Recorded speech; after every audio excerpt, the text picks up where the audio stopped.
Hello and welcome back, everyone.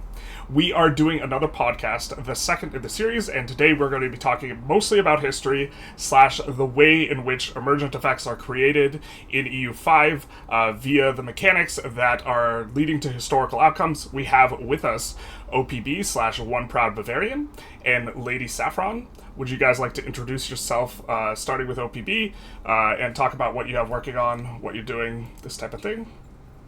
Sure, I'm on Bavarian. I do YouTube. I've been doing YouTube for a while now on this channel, and I'm focusing on historical stuff. I really like, kind of giving a little bit of an overview every now and again when it comes to just playing the game.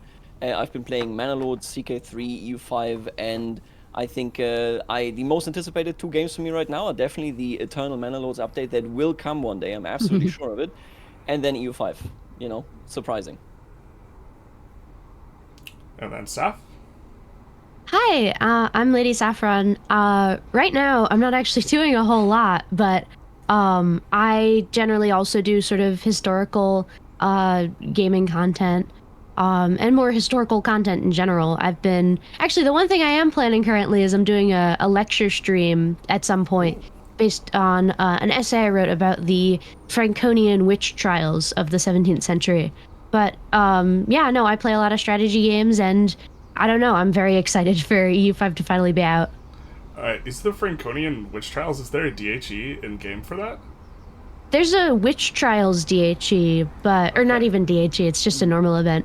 But, no, there's no Franconian Witch Trials event, which I would definitely like, because it's a very interesting sort of thing. Yeah. We'll have to talk to Pavia about that one. Yeah. So, first up, I wanted to talk about Burgundy specifically, because both of you guys feel strongly about the 100 Years' War, and also that subjects should just, in general, be stronger in the 100 Years' War. Specifically, Burgundy's kind of like a hook, but it doesn't necessarily have to be Burgundy, but some sort of mechanic that creates a Burgundy-esque nation, even if it's not Burgundy itself. Lady Saffron is in love with Burgundy, so please tell us about it. I'm very eager. Yeah, okay, well, Burgundy is, I'd say, my favorite country to play in EU4. I love how it interacts with, like, the personal union mechanics, how it sort of serves as a counterbalance to both France and England, and how it has a whole bunch of different directions it can go in terms of, like, the Netherlands, or becoming HRE Emperor, or basically just replacing France. So, I don't know, it's just a really dynamic, centrally located polity, and I think it has a lot of interesting history as well that I guess a lot of the other French, like, vassal states don't really have, since it's just, like, on the frontier. I also think historically it's kind of important, just because without Burgundy, you don't get the Spanish Netherlands, and without the Spanish Netherlands, like, why are France and Spain at war? Why do we have all this HRE France conflict? So it's just sort of an integral, like, keystone piece in Western European history. Yeah, honestly, that's, now that you put it this way, that's really, really interesting, because obviously from a mechanical point of view, I would say that it's really not enough the way it is right now in general, the way that you as England, for example, interact with the French vassals. There is a mechanic there, and you can do something in this direction, trying to sway them from being loyal to France. And I've done that, I've played with this, and I think in the version where I did this very long-term England playthrough, it was all a little bit weaker than it is intended to be, but I don't think that it really does justice. Basically, there's no third camp, if you will, in the in the 100 Years' War, right? Where you have the self-interests of the French vassals going in there, and then simultaneously, actually, the other thing that you picked up on here is the Netherlands issue. I will say that, like, one of the biggest issues that I actually have with the mid game right now is specifically related to the Reformation, because it's so rare. And I'm not saying it needs to be the Netherlands that become uppity and get a couple of ideas that the Pope doesn't really enjoy personally that much. But I do think that currently that entire region, and this is kind of then also exemplified in Burgundy itself, it doesn't get the historical tendencies at all that kind of were pushing it into a certain direction. It's, yeah, okay, you know what? I'm on the Burgundy side now. I fully support much more content. It would be interesting. So most of the historical flavor that really pushes the AI is represented in situations in game, and I think it might be interesting if there was an additional situation for, like, the most powerful, and it doesn't necessarily have to be Burgundy, but the most powerful vassal of France getting its own kind of unique autonomy slash like historical hooks. Yeah, that's sort of what I was thinking about because they've made it very clear that they don't want to like railroad any particular country into doing, this or that. So, I've looked into it and it would sort of require a lot of steps to literally have Burgundy become Burgundy. You would need the replacement of the Bourgogne dynasty with the Valois Bourgogne. You would need some way to marry the Duke of Burgundy to the heiress of Flanders. There's just a lot of steps there, intermediary steps that sort of make it either very railroady and so not very interesting, or completely impossible for the AI to ever really do. And that's one of the things I'm concerned about, is I want the AI to be able to do it. Yeah. Because I think, like, if you're playing a Spain game, you want Burgundy. You want to be able to inherit Burgundy and have that Spanish Netherlands. So what I was thinking of, and I proposed this in the past, was sort of a dynamic Burgundy, where it chooses some French vassal, not one of the tiny ones, not like Evreux or like Saint-Pol or something, but like Normandy, Brittany, Burgundy, one of those ones. And some sort of dynamic way of representing, hey, let's replace the dynasty with the king's, like, younger brother. And then let's make it so this guy gets, like, special bonuses and can ally with the English. Because currently there actually is one Burgundy event. It's not listed in, like, the Burgundy events. It's under France, actually, but there's one event where if Burgundy gets strong enough, they get independence. And that's basically it. But I think that could be really applied to any French minor, like, if they meet the specific requirements. It's the singular legendary Burgundy event. Yep, literally. Do you think boarding the HRE should be a requirement? Because a lot of the like historical elements have to do with being like a borderland state. So it's either like Flanders or Burgundy, or the one like in the south. There's like one further south.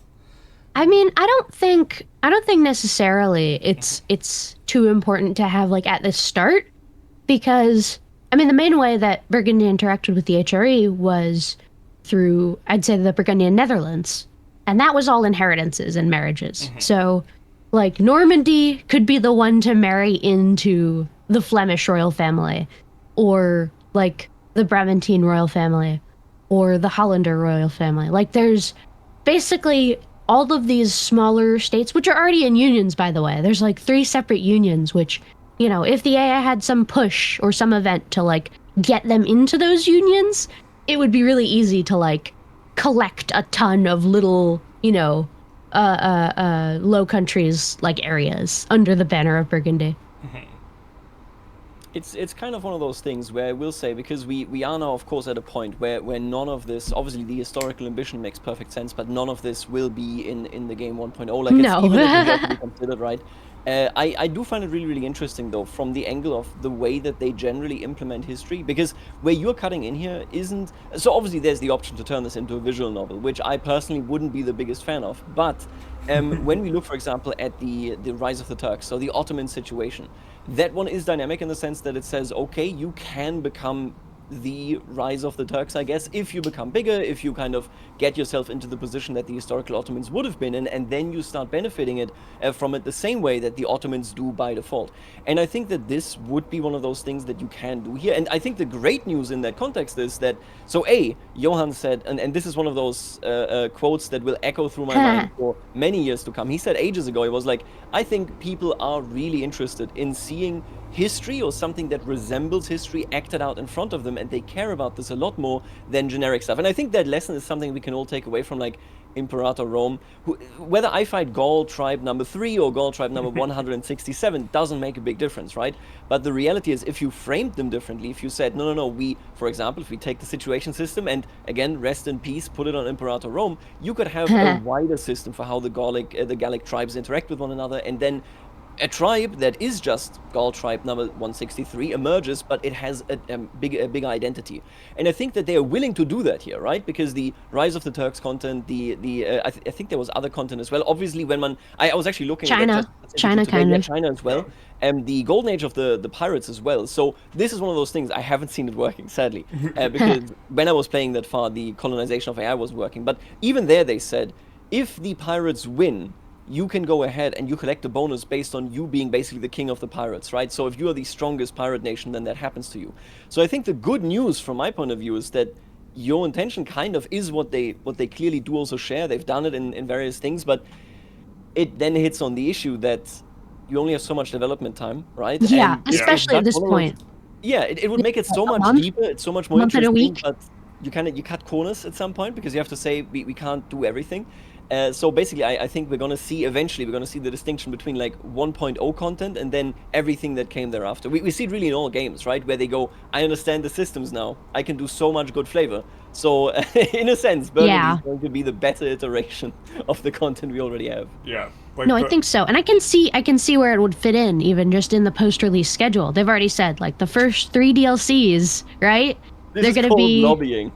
The first 3 DLCs, they're Byzantines, Spain, and France, basically. So I'm like, just put in some Burgundy stuff with the France one. It fits perfectly. Yeah. I'm firmly expecting it. I think that they have like a situation budget, or like this is probably the way they'll frame it internally, where they're like, we could have 50 situations on release, and taking on more will just like lead to a lot of them being under fleshed out. And then they probably look to add on each of one of these flavor things, like 2 to 3 situations, or something like this. Yeah, and I think the situations is a way better way to do this than like missions, because with missions you're just totally railroaded. If it doesn't work out, if you miss one step, you're fucked. Yeah, that's basically the only way about it. The one change that I think all of us would like is that if it was more transparent what triggered situations and disasters. Yes, I also do actually think that there is, because I've praised it just recently, and then I was actually looking at it, and I was like, I only see that stuff because I wasn't an observer at the time. Mm-hmm. But even the options, for example, for international organizations and for situations aren't that clear just in general. And I think that that's a tragic loss, because let's say we get the Burgundy content, right? But then if you're not playing Burgundy, even if stuff is happening, even if the AI can engage with this, it's not that apparent to you what is happening, what options Burgundy has, and what cool stuff isn't happening, right? So where the branching paths are. I'm so obsessed with that because of Victoria 3 doing that exact mistake right now, where Austria says, we have all of these branching paths, but I'm not going to tell you about it until you reach them, you fool. Why did you think we would tell you about this? And it's just like one of those things where, right, when you have a game like this one, and even if they implement something for Burgundy, they need to do more work, even though they are already pretty good about then going, by the way, this is all in here, and this is what they're doing right now in this content in your playthrough. Really necessary, especially for like niche content, like, is Burgundy emerging, or is it Flanders, or is it Provence, or who is it? Yeah, I would also say that signposting in general is kind of poor in a lot of regards. Like Timurids is a one that I sort of reminded of. If you want to play Timurids, you start as Barless, and there's no indication that Barless is the like magical one you have to start as. Like, it's, if you look at the characters, Timur is like there, and you can see him, and you can give him an education and whatnot. But it's like, it's no signposting at all in the actual like menus. Yeah, it would be nice if you could at game start like actually look at all the situations and like read a description and then see the country that it's tied to, or countries, or something like this / region, like on starting a game. In general, is there a situation that you guys have as a favorite? Mine is the Ottomans one, and is there a situation you guys want improved? Lady Saffron, you first. I mean, I really like the Ottomans one as well. I think it's really just a very well done one, where it gives you benefits in the short term, and then after it's done, you have to sort of stand on your own like 2 legs, and If you've messed up in that point when you have all the benefits, then you're gonna be totally screwed afterwards. When I was playing the Ottomans, I actually ended it by accident, I had some weird stuff with a vassal where they left a war before I meant for them to. Yeah. And so I took land and I was like, I'll take the land, I'll give it to them. But that put me over the, because the way it ends is you need 500 locations and 50 urban locations, I believe. And so that put me over the cap just slightly. And so then it ended it and I was like, oh, okay, well Yeah. that sucks. A little cheesy though, to be fair, because it doesn't Really count powerful. vassals, so you can, yeah, but so you can just like, make a bunch of vassals and then use that to avoid hitting the cap. Yeah. But no, I think it's a really good one. I also think that the China one is really interesting. I think there's a little bit of bug stuff to deal with. Like Coke Timur doesn't Yeah. isn't properly recognized, so China never fully Mhm. forms because it's just there. Yeah, but I really like the way that it's done because it's not just like I feel like in EU4 the way the Ming explosion works is just Ming explodes. There's like 20 different little guys, and then none of them are ever gonna like properly unite because there's no like help for them Yeah. basically. Whereas in this, it's like one of you is gonna win, one of you is gonna unite all of China, and it's just a question of which fish eats the smaller fish. The Thunderdome. It's your Yeah. post again, right? Yeah. See, okay, I'm gonna play the role of the heel here a little bit, okay? Okay. So I'm gonna start with the ones that I like because that's pretty easy. I looked at all of the situations. I do a lot of observer games in general. I didn't experience all of them personally in long-term playthroughs, but I experienced a ton of them. The 100 Years War for me, hands down, is my favorite just because as I was playing it, it was working really well. I was doing stuff and I wish it was expanded upon, and that actually includes without a doubt the Burgundy vision that you have.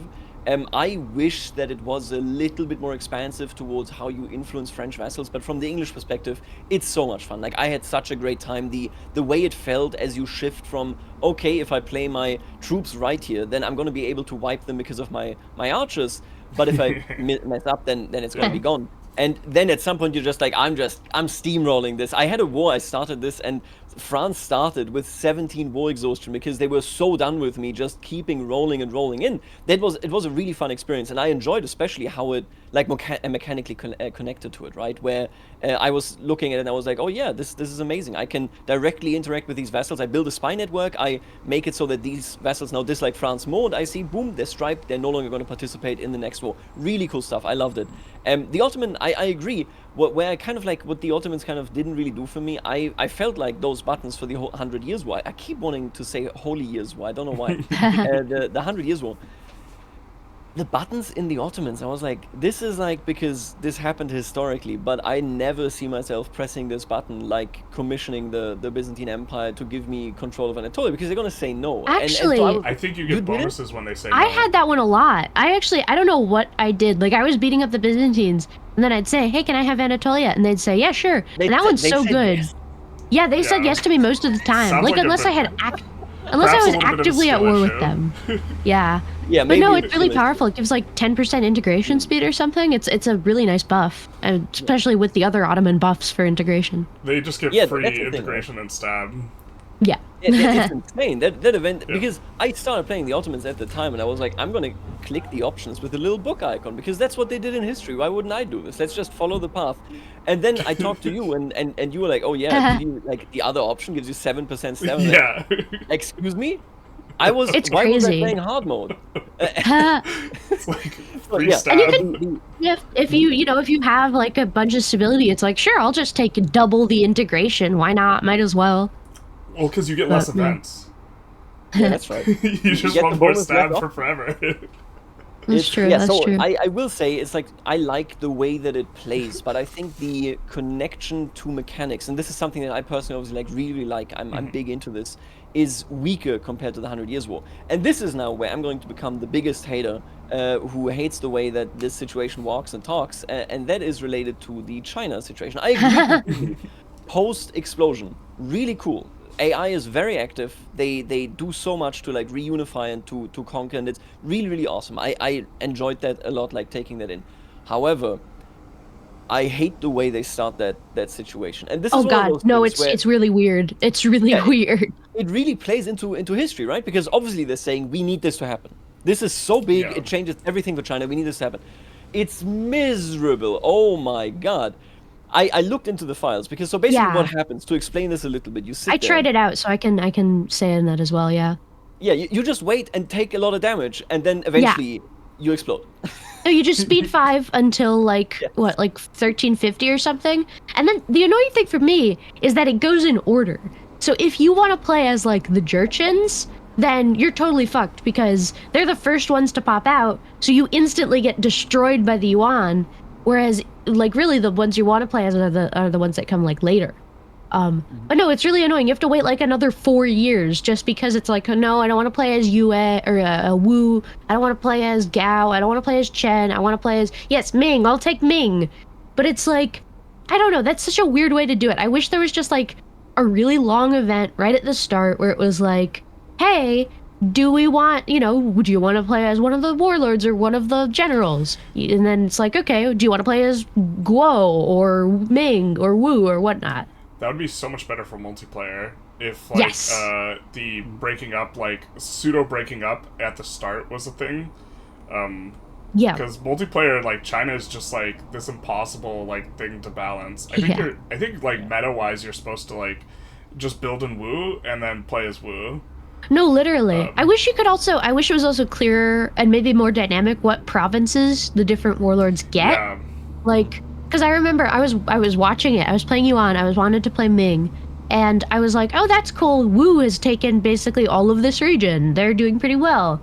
I bet they could like take that.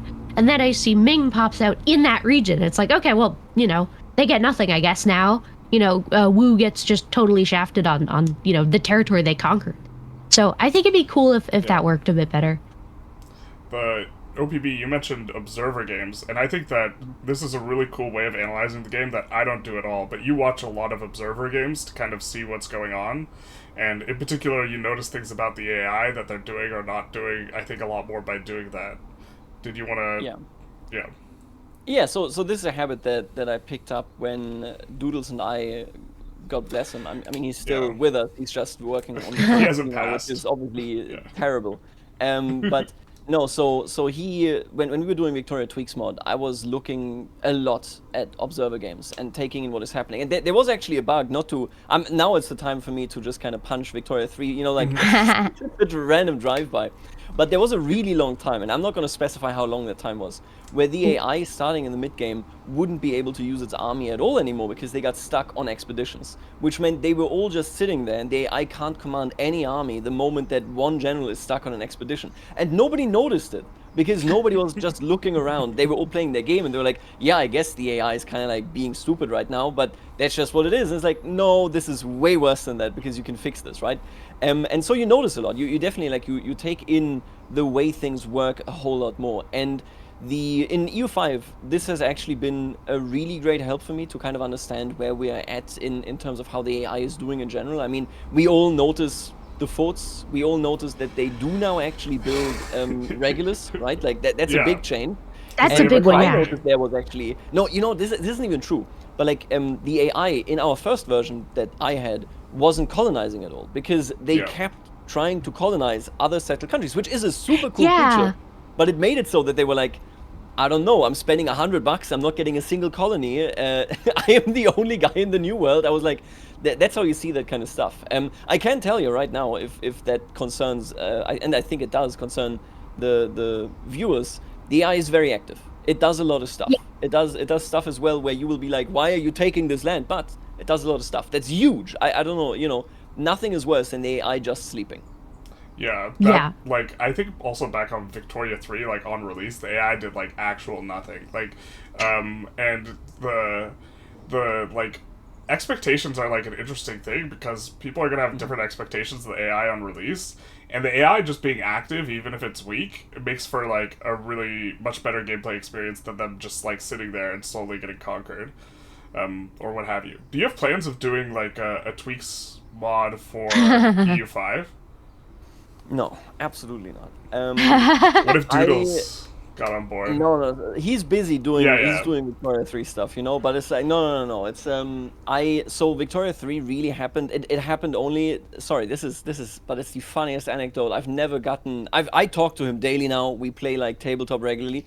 I can only tell you, I was just literally complaining. I would have never done a mod like this one. I was complaining during one of the open betas, and I was like, this sucks, this is broken. And he just sent me the files. I was like, check this out. I fixed it. And so that is how that whole thing started. I would have never done it. There's so much work that goes into that kind of thing. Yeah. And I think EU5... So I don't want to go too far because obviously they are very proactively working on it, but I do think that there's gonna be a really good chunk of hiccups, of things not working right, of things being tuned in the wrong way. But I can really to that only say I think that team is one of those, right, that kind of gets obsessed with the idea, okay, what do we do about it right now? Let's get that done. I feel like it's pretty high prior. Yeah. So true. Yeah. Yeah. No, the way that they've been, even just in like the short time, because I was not on the first playtest or anything. I was only on this new one. And even just in the short time that I've had access to it, the amount of improvement has been insane. Like, you know, we've had all of these issues, we report them, and then they fix them, and it's kind of incredible. It's like, wow, I don't have to wait for another like year just to have this like, you know, critical thing not be broken. That's amazing. So. You know, even if it's like the, you know, pre-launch, like, you know, they're grinding, they're trying to get everything fixed. I do feel like they're being very attentive to things that are, you know, not working as intended, and, you know, trying to explain if something is working as intended, trying to explain why it's doing a certain thing, and not just be like, it works, that's how it is, you know, shut up. So. Yeah, sometimes stuff gets fixed, like, not on the, like, the version that we have as, like, the influencer version, but, like, on the internal version, when we complain about something, it gets fixed, like, the next day. We just don't see it. It's like, sorry, we already did it. We're done. Exactly. You mentioned, like, colonization, and I wanted to talk about colonization just in general, because for me, like, the extractive nature of colonization is, like, a super important thing to represent, like, historically. It's probably the thing I, like, care about most. Yes. And in particular, I really like the way that most of the value for colonies is in the RGOs, and it's not in the RGOs in terms of the tax base, it's in the RGOs in terms of trade, sending them back to Europe or wherever, where whoever controls the trade gets, like, almost all of the value. They get the margin between the price in the colony, which is really, really low because they collapse the price, and the price in Europe, which is extremely high because they don't have access to the good. And I really like that from an extraction perspective, but there's, like, a lot of other emergent things that are happening with colonies. I'll hand it to Libby. Oh yeah, I mean, I'm super happy with the way that colonialism works in this game. Like, legitimately, I think a lot of people are very fed up with the way that colonialism is represented in a lot of Paradox games. Like, you know, EU4 and Vic 3 especially, it's sort of just, you press a button and then you wait. And then, you know, eventually you get a place, and that place is kind of awful. Like, it doesn't have anything particularly of value. It has low dev. It has, you know, no good, like, production or anything. It's just sort of like, great, now I own a larger name on the map. That's cool. But then in EU5, it really is, like, I can get so much from so little. Like, I think one of the best examples of this is, not even in the Americas, but Madeira. Madeira is, like, legitimately the province everyone should be gunning for, as of sort of how the RGOs are set up now. It has sugar, and I don't know, for some reason, it's just, like, the best for making a massive, like, sugar colony early on, which is historical. But what I always do, I've been playing a lot in Iberia recently, and I'll go for it, I'll get the, you know, the province, and then I wait a little while because I just don't have the manpower to sort of staff it for a long time.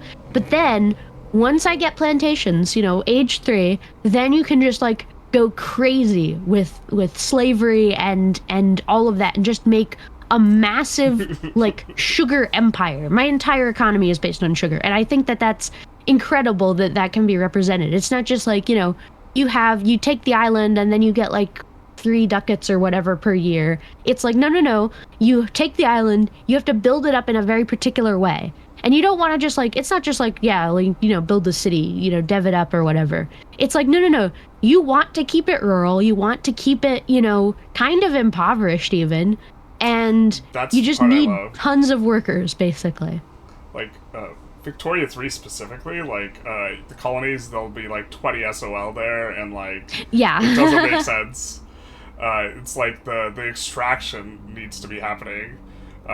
But how do we feel, just generally speaking, about the plantation building? You have to build it overseas, and it acts like a huge force multiplier for the RGOs, basically. Yeah, it also just does show like a huge difference. And I actually had to look this up. I didn't realize that the cloves that you can get from Indochina, Indonesia, and India, that they literally we were not able to cultivate them in a more efficient manner than the RGO level. I was like, why isn't there an RGO for this? Whereas in the Americas, what you do with the plantations, I think there are 3 plantation types, right? I could be wrong there, but yeah, the general direction there is like, no, sugar, we cotton, can't totally tobacco. do this. The actual value equation there changes massively, right? And I think what you really can notice for EU5 here in particular is that EU5 must have very early, and I know I'm leaning like really far out of the window here, but I would bet on me being like pretty right about this. They decided pretty early on, because it's an EU game, of course, what the quintessential colonial experience is supposed to look like. Because for Victoria 3, I would at least argue, because I remember there were dev diaries discussing, hey, we're going to have like colonies, and then we're going to have non-incorporated land, and it's like, that is not the case. That never happened. You only had unincorporated or whatever it's called, unintegrated, and then you have the colonial subjects, which are obviously like really awful, and I wish that they weren't implemented like this. But the idea kind of being, you end up with a situation where the vision is clear. Obviously, they also want to depict what colonialism and imperialism in the 19th century was like. But since it became an ever-changing kind of concept and thought that was never really specified all too much and too early on, you just ended up with this being an afterthought, right? When we look at about like the historical experience in general, and colonialism in particular in EU5, it will always radiate out of the center of what is the main interest of development of the game. So obviously, in Europa Universalis 5, you can say whatever you want, but obviously Europe gets the very primary attention, because that is where you have all these systems, they're framed around this. We know that this is the center of where many people will be playing, and then it radiates outwards. And sometimes that ends up with a really good depiction, or with like where it's like, okay, they're gonna get back to this at a later point, because again, you need to set priorities, right? And colonialism in EU5, I 100% agree, it's like really close to that center of radiation. Like the way that it is done, the way that it feels as you explore the systems and then go, okay, but how can I turn this into my benefit? The moment when I realized, as I was playing the Ottomans, and I was bringing stuff back from the old world, from the new world, and I was like, I am paying Spain's entire budget. I tapped into them. Yeah. Half their budget was just me paying sound tolls, because they were like, yeah, I mean, what are you gonna do? You're going to Gibraltar, right? The idea to implement it this way clearly is like, this is very, very close to what matters to EU as a game series, and because of this, it feels incredible. It feels really, really good. Now, I want to add this as well. The AI is a lot more active colonizing. I still think there's air upwards, they can do more stuff, and it's pretty straightforward as well, I think, what they can do, but it is so nice in general with the behavior now, with how it settles and how it tries to bring, just naturally from that market something home. Could be better, can always be better. But I think something that's a little bit less straightforward is that eventually, like, if you have competent AI or competent human opponents, you'll fight over control of the markets in the colonies, because whoever has the most trade advantage gets the first dip, and whoever gets the first dip is going to get most of the value. So having like these naval overseas wars over maritime presence is like an interesting game pattern that you don't get to play with the AI right now at all, because they're not competent enough. But like the AI likes to put out fleets with 0 maintenance for some reason, and it's like, okay, that's great. Everyone's just attritioning to death. They're just trying to save money. And so another thing is like in regards to talking about like systems and like the overall vision and like forcing you to colonize and like colonizing being important, is like the RGOs are different overseas. And as soon as you get to discover them, they like spike in price really high in Europe, and that's why sugar is so expensive. It's because nobody has a source of sugar except for Egypt, basically, and then Grenada. But they have like 1 or 2 sugar piles, like not it's not not a enough to lot. supply all of Europe. And they don't build it up either. They just sort of sit on it. Yeah. But like the value is in the colonies, because all your pops are demanding tobacco and chili, and that's where it is, and you can't go without it. Although it might be better just to beat other people up for their colonies. Yeah. I mean, I will say, as much as I do like the colonial system in terms of just mechanically, I think that there are certain areas where it's really weak right now. And I think part of that is just bugs that will be fixed, hopefully before launch, but definitely, pretty soon. But on, other things I think are sort of structural issues. The big sort of like, glitchy thing right now I think is conquistadors. Really cool idea. I really like the idea of like, you pay some money, manpower, and you get a character. You send them to some region that has like, these big native kingdoms, and then you sort of wait around, and then eventually you have a colony. However, I think currently they're a little broken and underpowered. I was playing a Castile game, and I found that they would often just sort of sit in the province they had taken, or even worse, they would choose a province that another conquistador had already taken, and then they would declare war on each other. And so me, because I was their colonial overlord. So I think that there are some hiccups in terms of that. I think it's a great idea, though, because I think it's really stupid to be like, let me ship my entire army over to the Caribbean to take out, like, the Mayans or whatever. That's but one thing. I think, yeah. You still get the logistics overseas like that in a way that doesn't seem historic. And I don't know how I would fix it or approach it, but, like, supply chains seem like not all that important. Yeah, I think it could be improved. But in theory, I really like conquistadors. I think that if they work, they'll be cool and amazing. It's just that currently they kind of don't. But then the other thing I really just want to mention quickly is Africa. I think Africa has a lot of things that need to be changed, where it works for the New World, it works for like Australia or Southeast Asia, does not work for Africa in terms of trade, in terms of goods, in terms of all of that. Yeah. I think OPV was talking about this a little bit in terms of being able to make trade outposts of some kind would be really nice in Africa, rather than trying to full colonize provinces, because they have a ton of pops and it'll take forever. It's really expensive, and it's not a very good representation of how it was approached by the Europeans. Yeah, I mean, that's the thing, right? Like, what you want to facilitate in Africa as a colonizer in both the New World, but also if you want to make your way towards India, is really just trade outposts. You don't care for the land itself. Like, your intention just does not care about it. I noticed that I just started doing this really weird, awkward behavior where I would go, oh, I colonized one location, cancel the colony. I don't want the rest. I don't need the rest. That's what I do. No, that's what I do too. AI doesn't do this, right? And so you see like England having a lot of Africa, and it's like, that's nice. It's going to make a lot of people really agitated, because obviously that is also silly, but it's also kind of like, you just wasted so much time and money on this. You could have just been do you know that there's free land over there that has gold? And you decided to do this instead. What I really did notice, and this is one of those things, the actual volume, right, that came from India towards Europe, it wasn't all too sizable, and obviously this is already kind of shown by the fact that this is only RGOs, so this is not an actual building that you can massively buff up. But I noticed I was completely unable to just say, okay, listen, whatever happens, and this was like pretty late, we're talking like 1700 or so, I just want this pepper to go to London. I want my aristocrats to sit there and be like, I love pepper, and this, you brought it to me, I'm so happy. But since I can't make it in one go from the Indian market all the way to the English market, I would bring it somewhere, like to the Horn of Africa, to the South Africa, to the Cape of Good Hope. And they'd be like, thank you for bringing this here. I have eaten it. We're gonna eat it. Yeah, it's ours now. And that's something I actually really wish was somehow changed, but I understand why it's like that, is you can't import anyone into a deficit. You can't force someone else into a deficit. And I really wish if you had control over like a colonial-esque market, that you could just force them into deficits.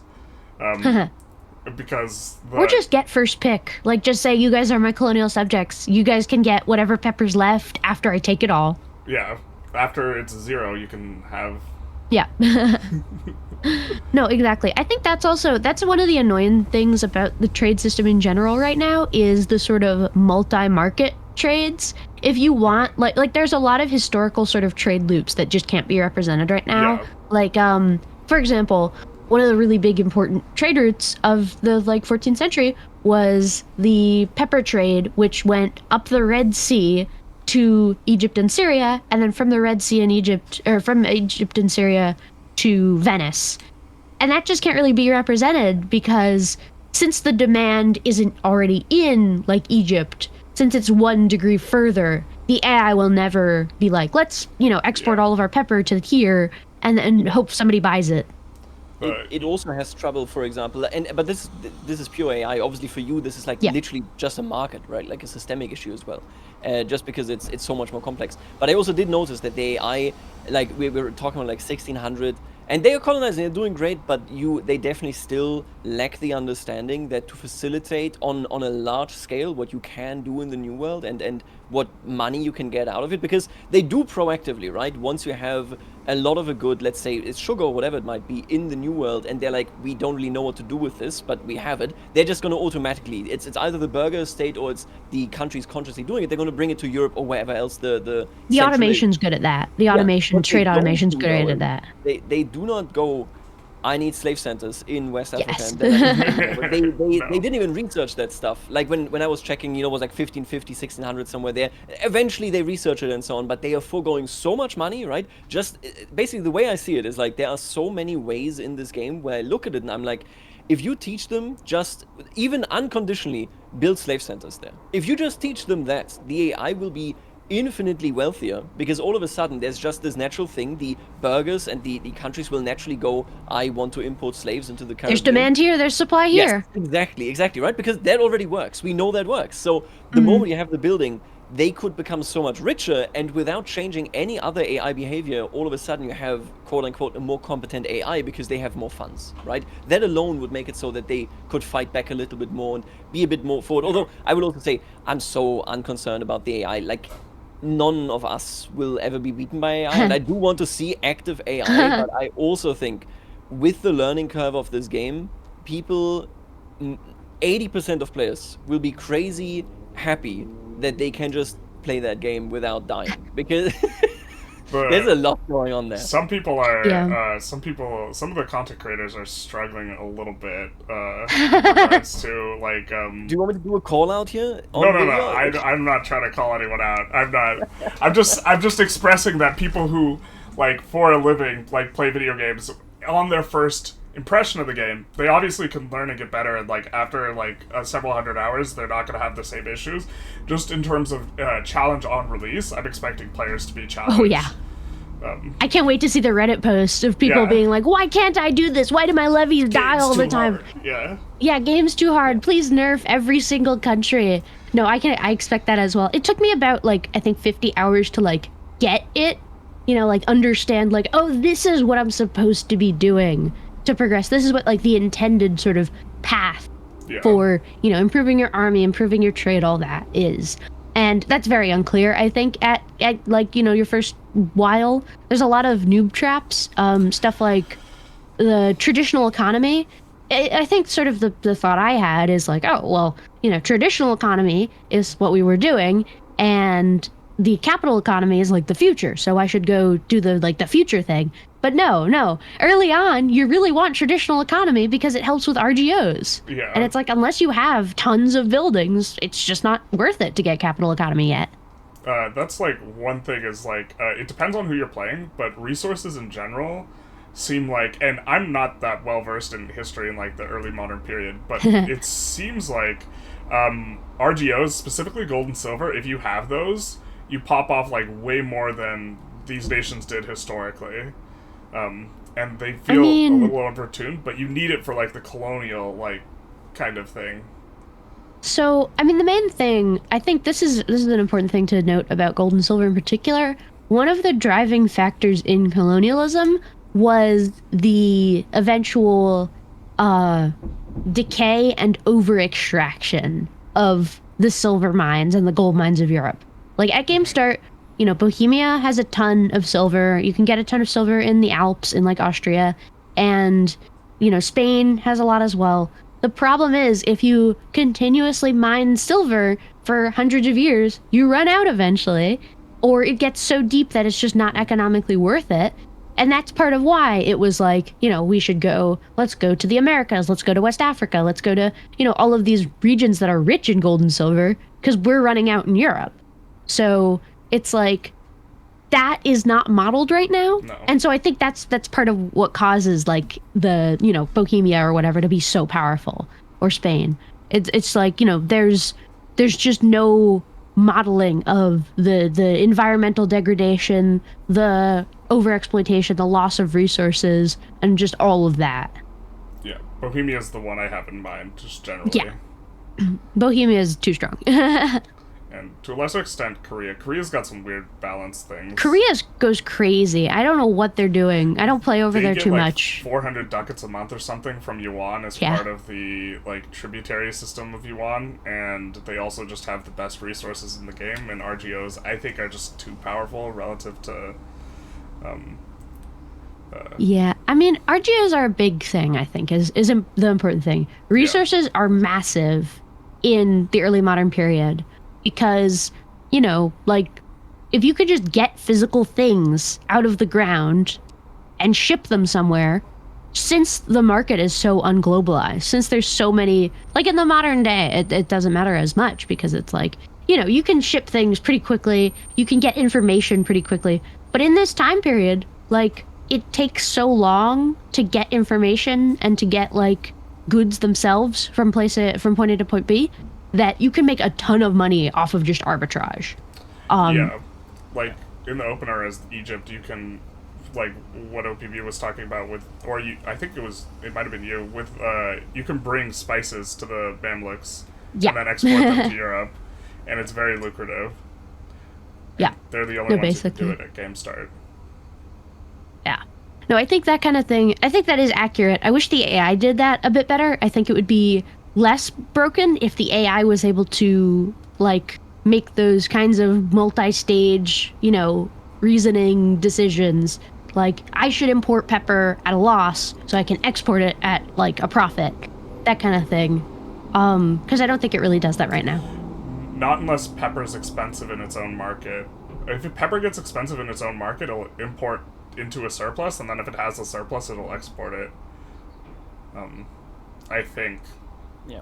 But it needs that like extra push. It needs pepper to be expensive in its market, which it won't be if they already have it. It can't see it can't look ahead really on that front. I mean, it's kind of one of those things though as well. I will say I think that the trade range, the way it is right now, and the way that stuff, because obviously we can solve this by saying, okay, in Egypt, and maybe I can even say, hey, if you live in Egypt, you don't get to buy this. I'm bringing this here to bring this somewhere else. That would be a good love more market tools.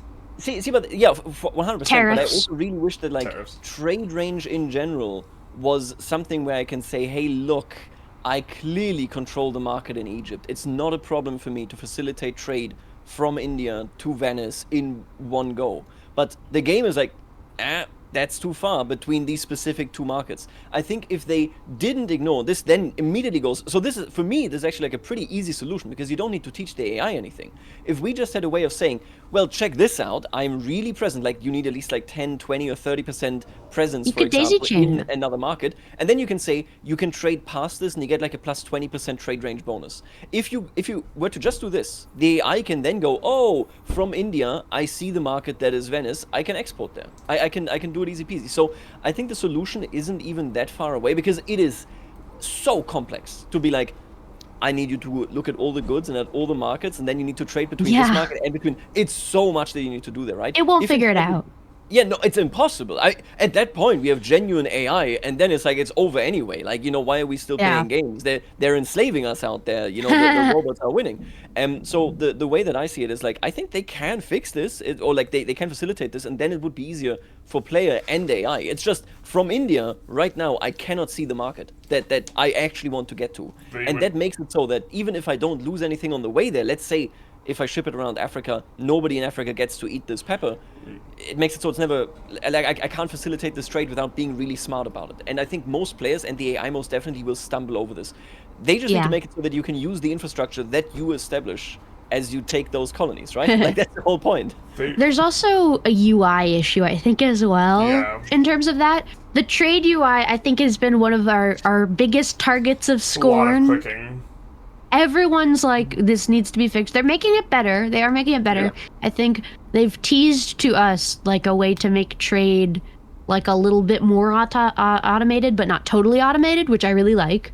But it's like, even with that, even with all the nice changes they made, you still have like 4 or 5 different screens that connect in really unintuitive ways. Like if you're in the markets map mode and you click on a market, you would hope that it would bring you to the trade screen for that market, but it brings you to the market, so you can't see your current trades in that market by clicking on it. So it's really unintuitive, and it's quite difficult. And I think that, definitely for newer players is going to be a big hurdle, but also for the AI, because the AI is sort of, I think, thinking through those sorts of systems.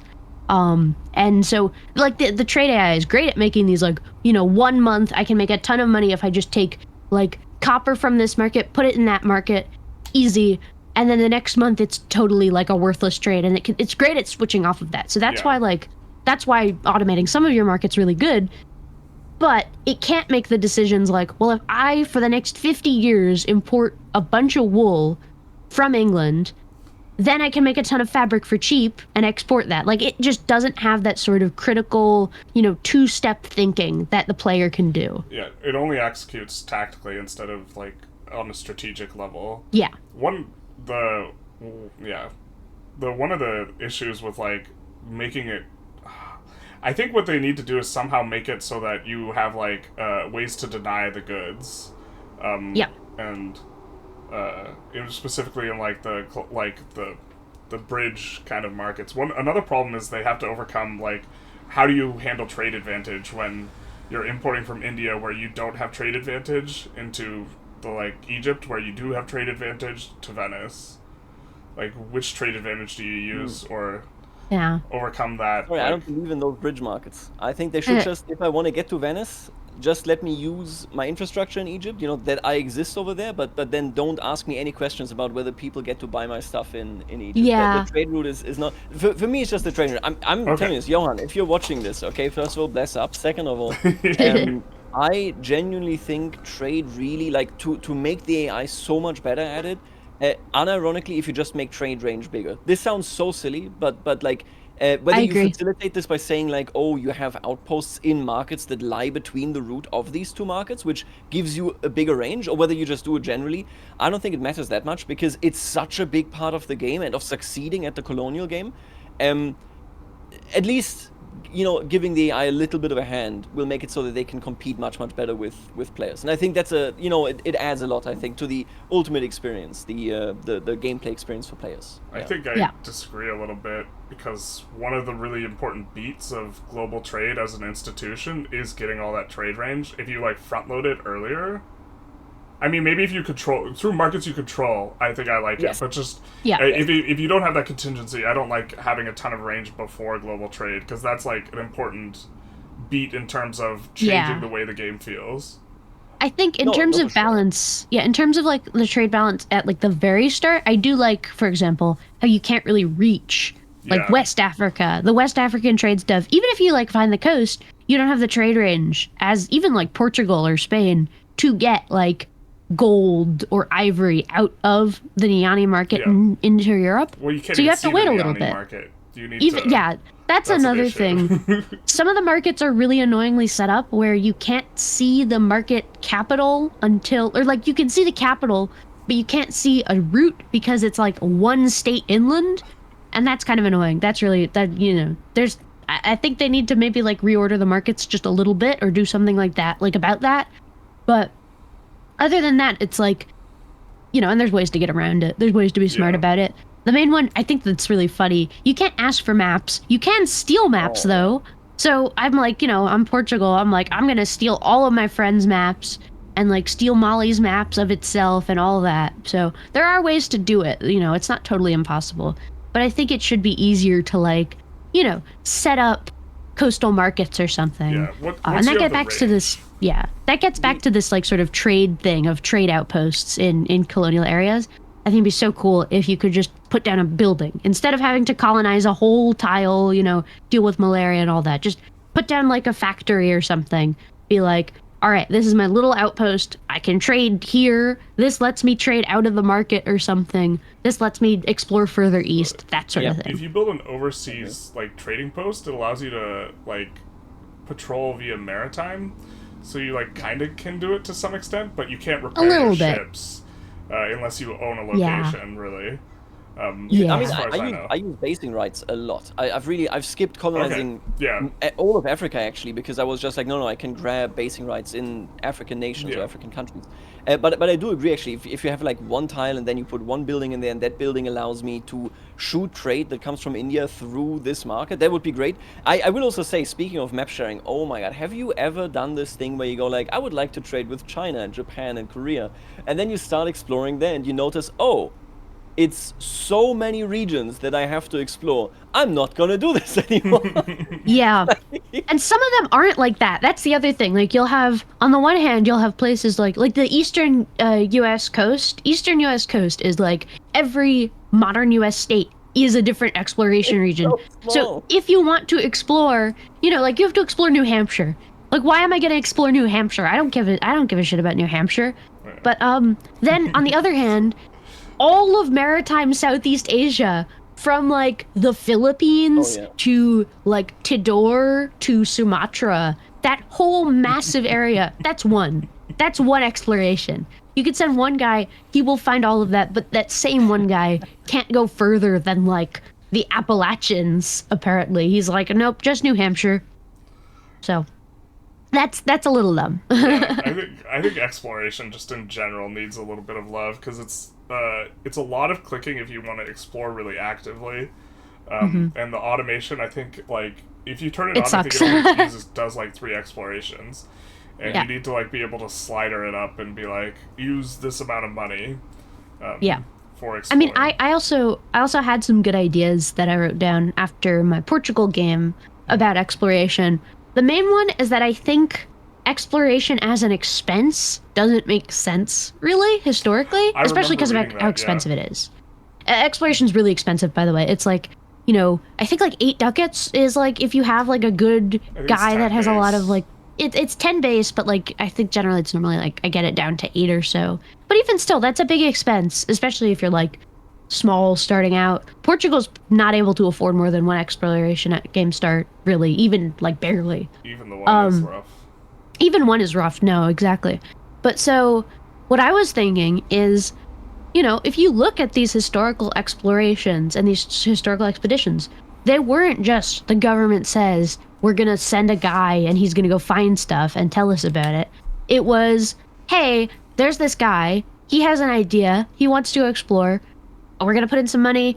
The burgers are going to put in some money. These banks are going to put in some money. And so you get like the Almeida expedition. That was in large part funded by like German bankers in Lisbon. And so like then when that expedition gets back, the people who make a ton of money are those German bankers that put in all the like upfront cost.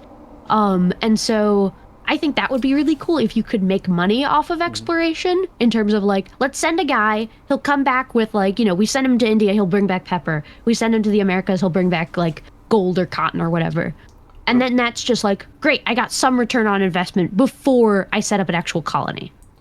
What about situation for exploration? Instead of like an exploration mechanic, there was like a situation where you were fighting for explorers and funding explorers. That would be and cool. Some of them were No, that like would be cool. charlatans, and they just steal your money. And also, there were failed explorations. A big Yeah. one is the Loesas expedition.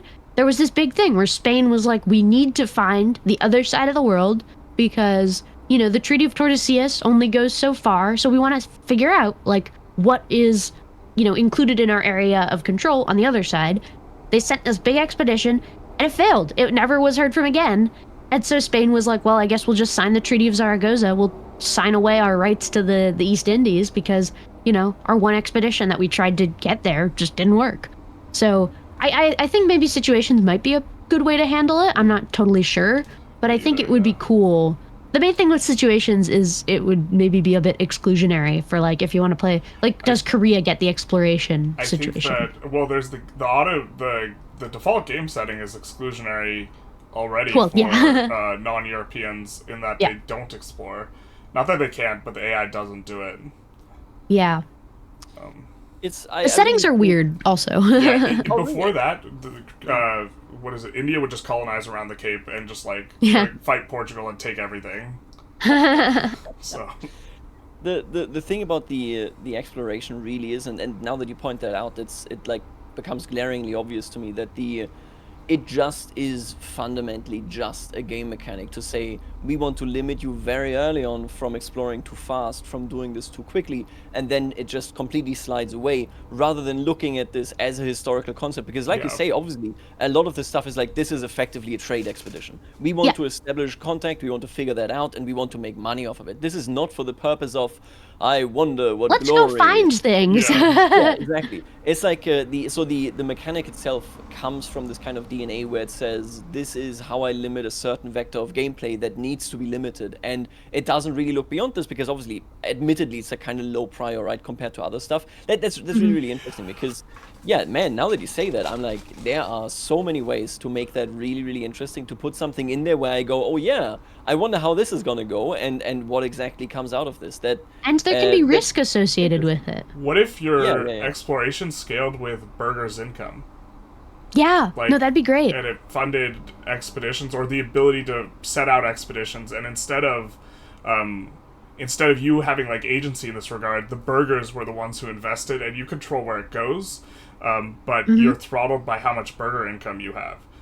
Or even granting other countries the right to invest in your expeditions. Like there were tons of examples of countries being like, listen, you'll do the expedition, we're going to foot the bill, and then we get all the rewards from it. Like, Burgers from Aragon can invest in the Spanish expedition or something.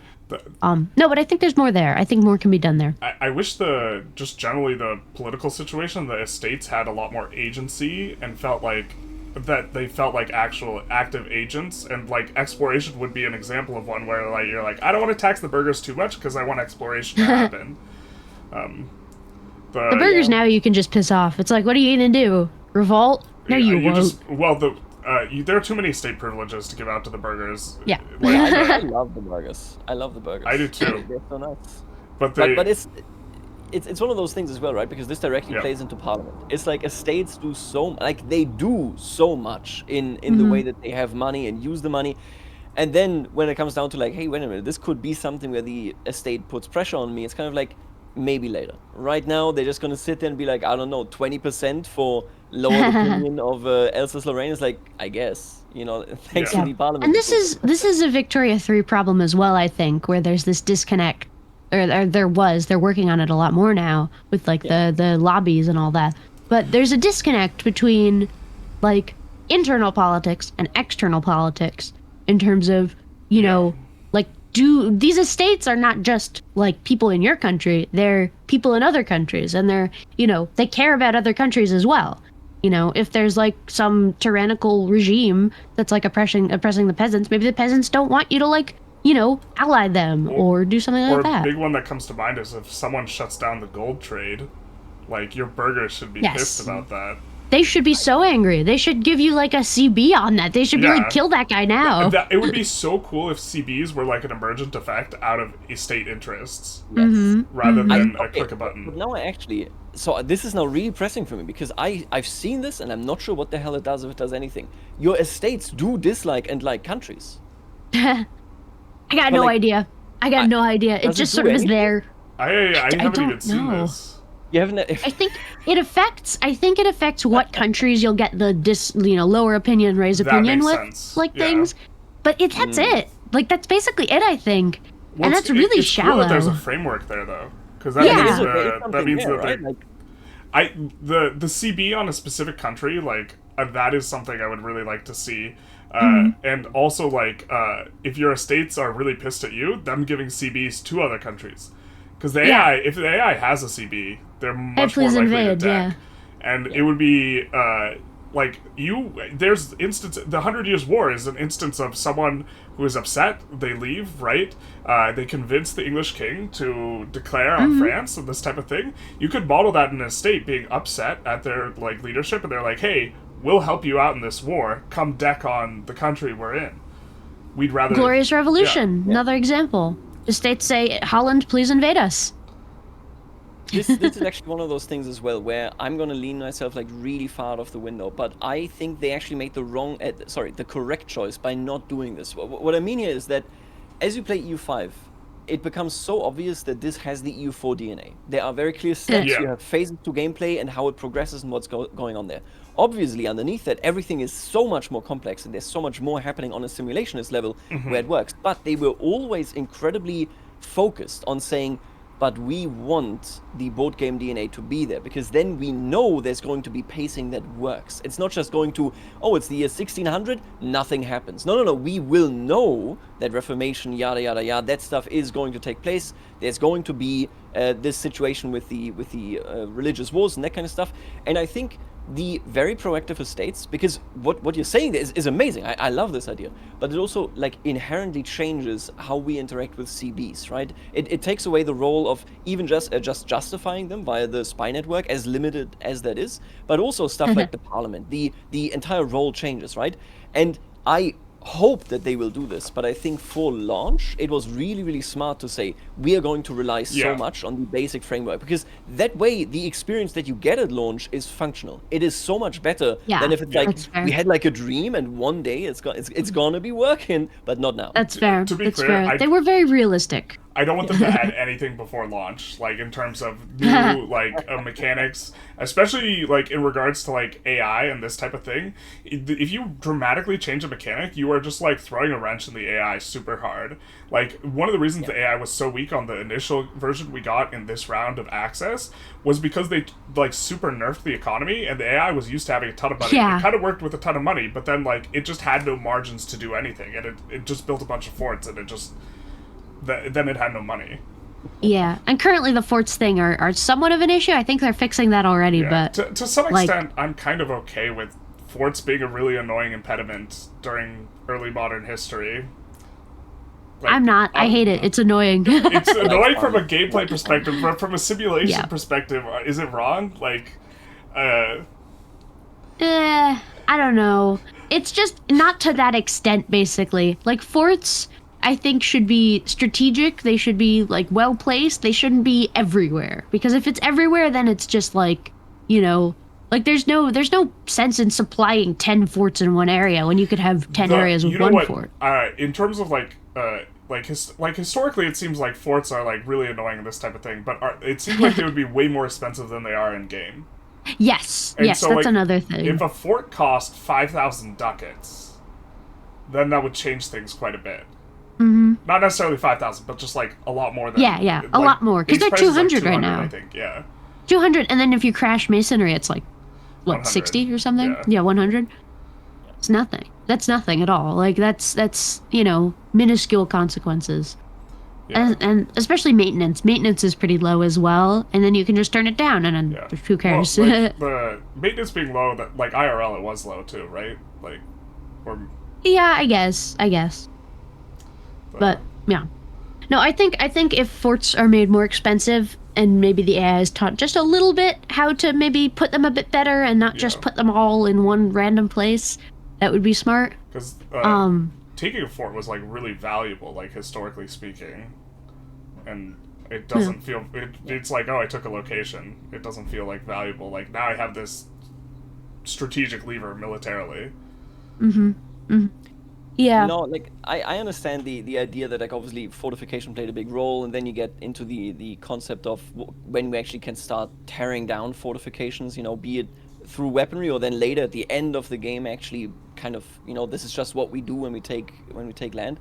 But I will say that you lose, and this is something that the game I think suffers from in a number of areas just because of how granular it is or everywhere on the map. Yeah. The individual actions that you take, be it building a fort, defending a fort, fighting a battle for like a particular, you know, like a province in EU4, they feel less impactful and less rewarding in EU5 just because there are going to be so many more of those, right? So you kind of, whether it's realistic or not, for me personally, it's more that like, if it feels bad, I'm like, man, this kind of sucks. Like, I'm completely on board with the it feels bad argument. Like, a fort in every province in EU4 sucks. A fort in every location in EU5 is 5 times worse. There's a lot of locations. Never mind in, like, India, where every province is, like, what, like 20 locations or something? Yeah, and if you want to take that specific province, you can just take individual locations. as Yeah, well. you could just carve out the forts. It used to be even worse, I will note, because it used to be that you had to actually take every single fort you wanted to take.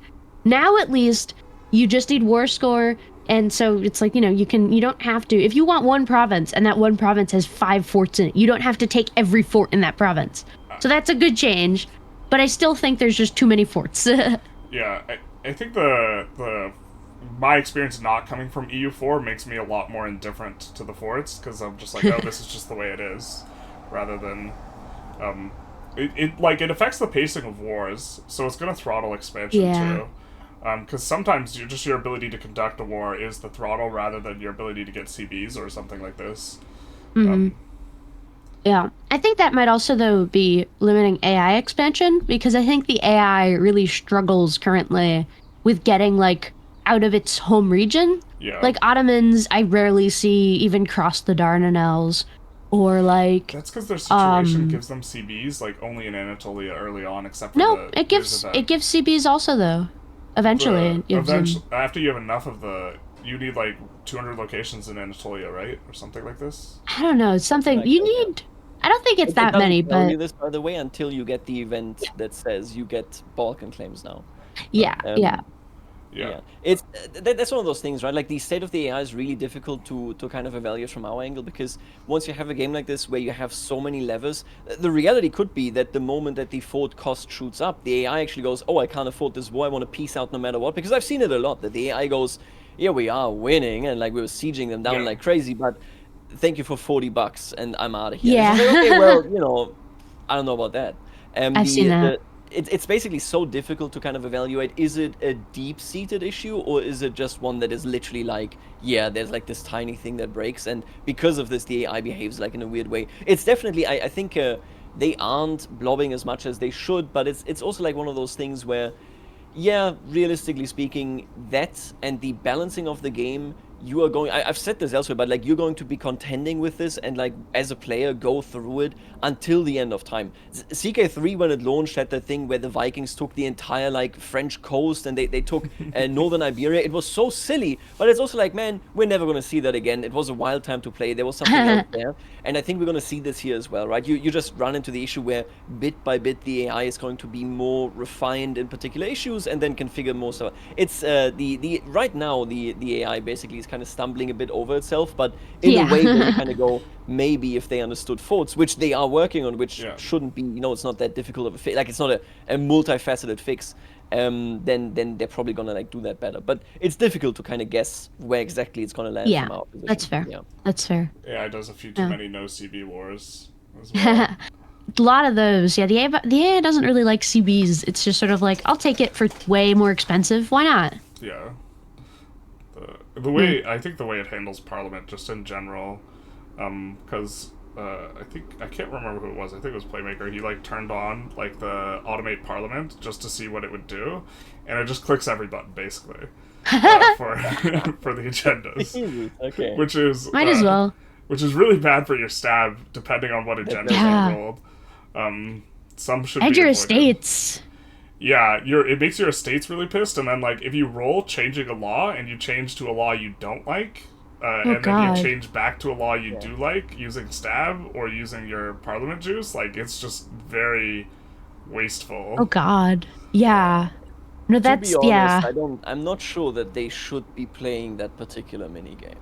I like, even if you change this, there's always going to be like that is Jesus Christ, like. What a multifaceted decision that is, and even I'm like, I shouldn't be playing that minigame. Should I do this? Should I do that? Yeah. Especially the macro, like long-term lens of like pushing values. Like something you should do, like for example, like dev the interior is a parliamentary debate, and it gives a discount on building costs. But the key thing is like if you pass it, you get land value, and if you fail it, you get naval value. If you're pushing naval, what you're supposed to do is you're actually supposed to take that debate and intentionally fail it. That way you get naval progression. The AI will never do that. The AI will never figure that out. Well, I think the AI doesn't care too much about pushing particular values, but I haven't observed enough to like really know if they did. Oh, that's interesting. guessing that they might not care, but they certainly like if they like filling agendas or they like failing them or like depending on how they like to spend their juice, like that particular like nuance, they're just never going to approach. Also, that's just like kind of silly. I thought that was a silly. Yeah, it is. Yeah. I think if you're progressed towards naval, or if you're progressed towards any value, failing a parliament shouldn't give you progression more towards what you're already progressed towards. Yeah. No, like back to center, that kind of thing, maybe. I don't know. Yeah. It, like, only moves you against where you're already progressed, if you fail. Yeah, maybe. I don't know. I think that there are definitely more tweaking needed, basically, for the parliaments, especially with the AI. Yeah. One thing I would like to see in terms of parliaments having their own, or estates having their own sense of agency, is for them to slowly change your laws towards what they want, like as like an equilibrium trend, and if it passes a certain point, your law flips. You know, I don't know. I feel like that could be really annoying, is the thing. It would be annoying. Like, I think estates should be a little annoying. I mean, yeah.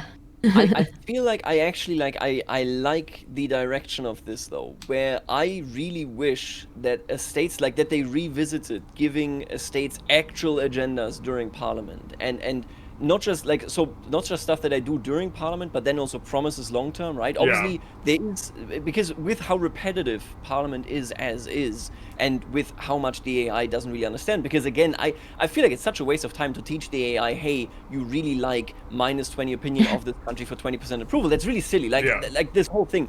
I'm not a fan personally. But I feel like if Parliament is to become something interesting and something worthwhile for the AI to roleplay engage with, right, where they have values depending on where their country is kind of going, what is happening for them in general, I would really like it if estates come in and they say, listen, this whole Parliament thing is nice. Normally you come here and you ask us stuff and we sometimes give you a yes. In this case, we're saying you either do this or we're going to be real mad because like we hated this country for 10 years now because they inhibited our trade, for example. That I can see, and I would be a massive fan of this, right? Because then you have these proactive estates, but you still are the gameplay vector. Like they aren't doing something directly, like they are doing something against your will. They're forcing something on you, but you are the one that has to engage with it and solve it, which kind of brings me back to the China thing as well. What annoys me so much about China is that the first 10 years you're expected to just sit there and be like, okay, I'm dying, that's fine. If they gave you something where it's like, hey, there's going to be an after the dying, like there will be a moment where the dying is over and then something else happens. Why don't you prep for this? Why don't you try to ease the burden on China, for example? Like, you know, on for example, the mandate of heaven itself. Once you reclaim it, it's going to be in a better state than if you don't do anything right now, right? This is one of those gameplay vectors where I'm saying, right now, me as the player, I'm not playing. Because that system isn't asking for me to do anything. The system is asking for me to die and just wait. With Parliament, I'm like, I would really, really like it if estates ask for stuff that I then either facilitate or I don't go over it. Because right now it's all voluntary. The thing we want this law is like, unless you click this, we're not gonna ask for it. Like, you know, just hey, would you pretty please do it? I'd really like it if you did, but it's okay if not. Also, clicking the buttons in general feels expensive. Because of the way that the estate satisfaction like decays and refills and this type of thing, and so the change makes you want to engage less with the Parliament button clicking. Yeah. This was a new change, right? This wasn't in the first version. Yeah. I hate this, and I understand why I don't they like did. it either. But it's like it means that my perception for what debate I pick is so much narrower because I'm like I can't click a button. I can't start my Parliament's over. Like Yeah. I totally agree. No. That's actually, it's a really good point. So just to explain this for people that aren't currently playing EU5, which is you should start a YouTube channel right now. You should get that going. Do it. Quickly. But basically, the way it works is when you a demand that Parliament or an estate in Parliament has, it gives you percentage to your Parliament approval. You can use this for a bunch of stuff. Doesn't matter. When you click that, other estates go, I hated that, -9%. And that is massive because it means they now all of a sudden disagree with you and they start hating you. They take away positive modifiers, they give you negative modifiers. It really sucks, which means you will only start Parliament, especially early on, with debates that have massive support already. So they started like 49% support or something. Because then you don't have to click that many buttons. You know your Parliament will be a success. And maybe if you get lucky with the random demands that you can click, you can pass something else as well. Right now, so this wasn't always the case. Estates didn't care what button you clicked, and back then you were like, oh, I'm gonna check this 0% debate because it's a good debate. I like that topic, like it gives you a good bonus. You can't do that anymore. The way it works now is so much more limiting, and I think it's a net drawback. Personally, anyway. Also, satisfaction used to be an equilibrium trend, and now it's a flat gain, meaning your satisfaction will gain really slow when you do upset them by clicking a bunch. Honestly, I don't know. I think that might explain why, because I've been seeing a lot of like noble revolts. That might explain why. You have powerful nobles, and you're clicking non-noble buttons, and then you just don't have enough time to like get the satisfaction back up. But the for the AI. The AI clicks everything. So they click a whole bunch, and then it's like, why is my country exploding? And then the noble revolt gets infinite negative satisfaction, and then they just like they just have the noble revolt. That is exactly why it's happening. But like, I'm so glad we had this talk. This is the funniest. I've been seeing the noble revolts. I was like, what are they doing? If you had powerful burghers in a nation, it would just be a bunch of burger revolts. Because like the states that get the most upset are the most powerful ones when you click a button. So often you're only clicking noble button, or only the noble button is cheap. Others make them angry. Yeah. And so I suggested, I don't think it's going to get implemented before release, nor do I want it to be, but like an ability to re-roll, like spend 25 support or something to re-roll all the agendas. Or give more agency, because honestly, the most frustrating experience, or like, this probably annoys me more than it should, but I hate picking a debate and then looking at all the agendas and then being like, okay, I can click anything, and this is just over, and then I'll see you in 5 years. Ban export of gold and silver. No, don't want that. Change my laws to like, the worst one. Don't want that. Ooh, let's convert to like Islam or something. No, I don't think I'll do that as Spain. It's like, okay, great, nothing. There's nothing here.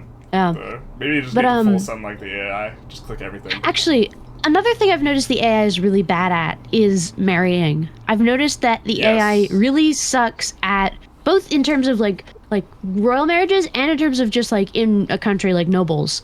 In terms of like royal marriages, what I've noticed a lot is that AI loves to marry old ladies and then not have kids. I don't know why it does that, but like literally, I was watching the King of France. He was like a 45-year-old or something, and he married a succession of three. It was like an 80-year-old, a 69-year-old, and a 71-year-old, and they all died. And it's like, why are you doing this? Like, you need an heir, right? Like, this is important to you. Marrying for love. Yeah. It's the CK3 problem. They don't distinguish enough by age. They just go like, hey, it's a woman. It's a woman, yeah. But then also in terms of, this is something that I've kind of been noticing is every like 20 years I have to like garden my nobles. Like I go through the characters and I say, okay, give me everybody that's eligible to be married and is an adult. You get married. And it's like every 20 years we're having like mass marriages. Because otherwise, if you don't do that, like within 20 years of game start, you run out of nobles. And then you have nobody to serve in your parliament. I think you get fewer people spawning too when you have a ton, which leads you to be unable to explore without someone dying every month. Like if you oversaturate it, you won't get any. I guess you just need to marry. You won't get new young people. It's interesting though. Like if you're Islam, you actually don't have that problem at all because like the wandering, scholars, like you get so many tons of characters. guys. Yeah. When I was playing the Ottomans, what I was also doing is because I had the harem, so I had tons of kids, and I would marry them all to my nobles, and then if a noble died, I'd just be like, well, you're marrying another noble now, and so I had like tons and tons and tons of like just like kids and grandkids in my administration. It's nice having a lot of characters that are part of the crown in the administration too, because it doesn't really matter if you give like an estate like the extra power, but if you give the crown extra power, it's like a big difference in your crown power in terms of in your cabinet thing bonus. I will also say the dynasty mechanics I think partially get in the way of the marriages to an annoying extent. So currently, like I think the two main issues currently are if your heirs are in a different country, or if like, let's say take Aragon. Aragon's heirs at game start are all living in Angoulême for some reason, so you cannot get a royal marriage with Aragon until the king dies and the heirs move back to Aragon, just because they're like away. And you also can't marry them in Anjouloum because they're not of the ruling dynasty. That I think causes a lot of problems because it's like, like for England. England's heirs are all in Holland. You can't control your heirs if they're out of the country either, if they're yours. That's really annoying. And then also, you can't marry heirs of a different dynasty. So if you have a queen, that queen has a son who's of a different dynasty because it's her husband's dynasty, you can't royal marry them because it's not of the ruling dynasty. And so you have to wait for the queen to die, which is just really annoying. Yeah. I haven't paid as close attention to this as you have. I've been playing PU games, and I've noticed it's there's a bunch of issues with controlling your dynasty. There's like tools that I would like implemented. Definitely. Yeah, I had the incident as well where my heir as England somehow became the Count of Leicester and was just hanging about, not marrying, and it was just like, okay, well, now I have to annex Leicester because otherwise you're just gonna sit there until you're 50 and then we got nothing. I will also say I think that the basically I like that we have more extensive dynasty stuff in this game. I think that there are some downsides to there being as many characters as there are, none of which for me personally are like performance or anything, but it's more the oh man, that's like a lot of names that I'm not gonna remember to this degree, right? But I will also say I think the AI is definitely. I was playing England in a secondary playthrough, and in the first playthrough as England, I basically had gotten an accidental personal union over Castile and Portugal. And it just happened in the second one again. I wasn't working for any of those. Like this, they just were like, I don't know, just marry my heir. There you go, you got it. I think that they are like it's relatively easy to go. Obviously, being in a PU means something else here compared to EU4, right? You're not inherently now in this amazing position. Yeah, of course. But it was one of those things where I was like, man, like they're making that really easy for me. I'm not even doing. I'm just stumbling into this, right? I think with how nice it is that you can trace dynasties like this, I think there's a lot of logic there that you previously didn't need to concern yourself with it. Because in EU4, right, all that happens is you press a royal marriage button, and then there's a chance that the next guy is going to be, based on whatever the outcome when your characters die and that kind of stuff is. Whereas here, there's an actual tree, and it actually connects the inheritance law, and it's like, oh, I can game this. I come from CK3, you better watch out. But for the AI, it's kind of like, man, we didn't need to be worried about this at all. We just pressed the marriage button with people we liked, and that was it. Yeah. I don't know. I think a lot of people were very resistant when it was announced that there would be like people in the game. They were like, why do we need more of these weird 3D models? Gar, I hate it. Victoria 3 angst and all that. But I think it really does tie the game together in a very interesting way to be able to track lineages and people and dynasties like that. It just needs some tweaks and some polish. I would love to see also just like there be heads of estates as well in terms of characters. Like the way Victoria 3 is slowly expanding to talk about Victoria 3, the role in which characters have is really, really nice. And I'd like to see that in like EU5 as well. Yeah, no, that would be good, I think, to have like a particular burgher who's been decided to be the burgher, or like a particular noble. That would be interesting too in terms of like inheritances and like, succession crises and that kind of thing. Because it would be nice to have those characters like kicking around, like generating resources for themselves. It'd be nice to see estates like pool money, not pool money, save money and then use it against you. Wait a minute, you're just describing Imperator Rome here. Okay? You're just describing Senate factions and families and them having private money. See, okay, this is really, really interesting actually. It's state money. Estate money. Well, yeah. Because Imperator Rome had a couple of really nice ideas there. The fact that they could like have their own loyalty for troops. Not that this works here. This worked because it was legion based in Imperator Rome, obviously, right? But Imperator Rome also massively suffered, and EU5 is so much further than this. And again, I like characters in EU5. But oh my god, Imperator Rome had so many characters that I never cared about. EU5 has more characters that I don't care about, right?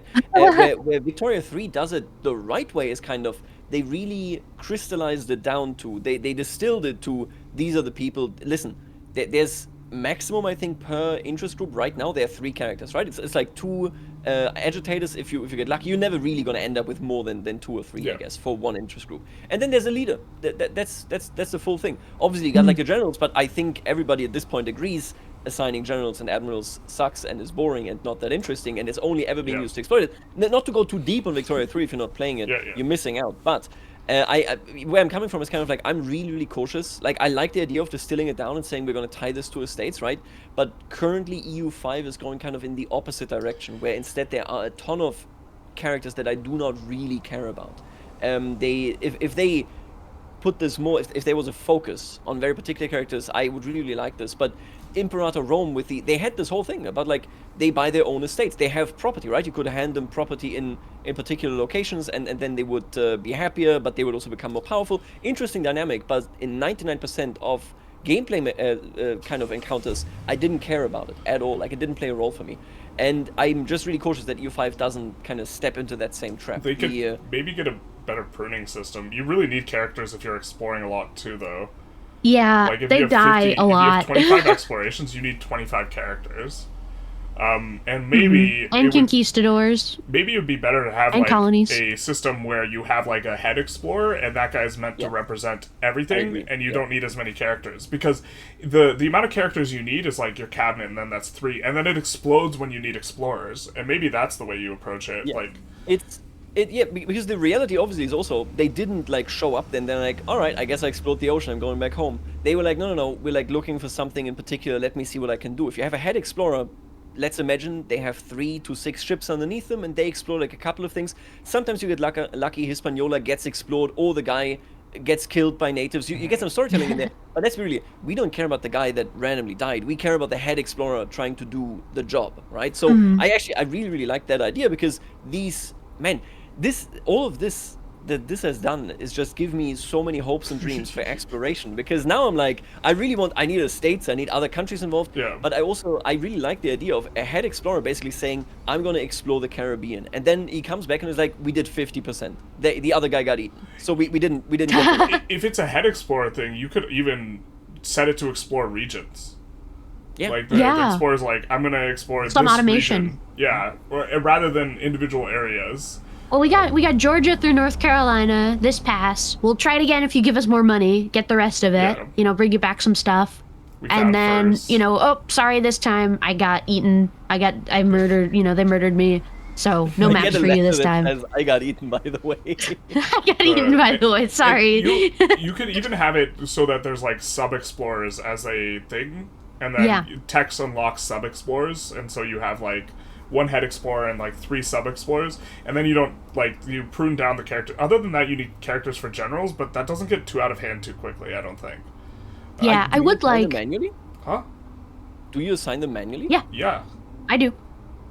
I don't want to I don't want to give away the good cabinet, like, I guys like to the army, and I don't want to I don't want to send them to their death off to an exploration. This is just a small nitpick, but I really wish that you could, like, see all of your characters when assigning something. It's like, well, I have this great general I forgot about that has, like, 100, 100, 100. I wish I could assign him as my cabinet minister when I have a slot instead of being like, oh, so nice forgot. if there was a filter for that. Like, you could be like, a show... Because there's filters for a lot of things. If you could filter out in other positions, and you could be like, okay, I want to pull... Or if you have, like, a war you really need to win, being able to pull them out of cabinet. Yeah. No, I would love if there were more character positions, because it does feel a little bit like you've got 5 important guys and then 500 unimportant guys just sort of sitting in the wings. And then the other important thing is, if you don't, keep track of them and make sure they're getting married and all that, then you end up with only 5 guys in your country. And so you have a cabinet minister that's like 13, 12, 52 or something like that. And it's like, great. Yeah, this is great. My guy that can't do anything. So you do need you need a large pool to draw from, but I really would like if there were more things for them to do. Or just like pruning, like characters above a certain age that haven't been used, that like have been around for X number of years, that have below total stats of X and below max stats. Character retires, character goes away. This guy got married and he left the court. Yeah. No, exactly. That I think that would be quite good. Yeah. No, I think characters, it's a really good system sort of at base. It just needs tweaks and prunings and more implementation. I often think of like the characters thing also just from general game health in terms of how attractive is this game to a new person coming into the game for the first time, and I think characters and the portrait are absolutely like Yes. massively important for this. It makes the Yes, game way I more agree with accessible. that. Which portrait? The one in the upper left, the one you don't like. Yeah. The portrait in the upper Specific left. portrait? This is for the new players. Everyone who's a veteran, here's what you can do. Within 2 hours of the game launch, go into the workshop and find the mod that removes the character portrait and just install it. But the new player who has no idea what's going on, they're going to be like, oh, there's a person here. It's like, it's not just a Yeah. spreadsheet. I just wish that the flag was slightly larger than the portrait, because I always click on the portrait when I mean to click on the flag. Just like muscle memory, I'm like, go to the top left. No, slightly to the right of that. Yeah. Maybe the hitbox is off. Yeah. Maybe you're clicking the right thing, but it's zigging when it should zag. I don't know.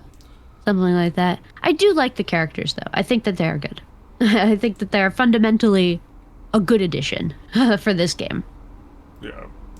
A lot of things it's like, I guess one concern is performance, but I don't know how performative, non-performative tracking that many characters is.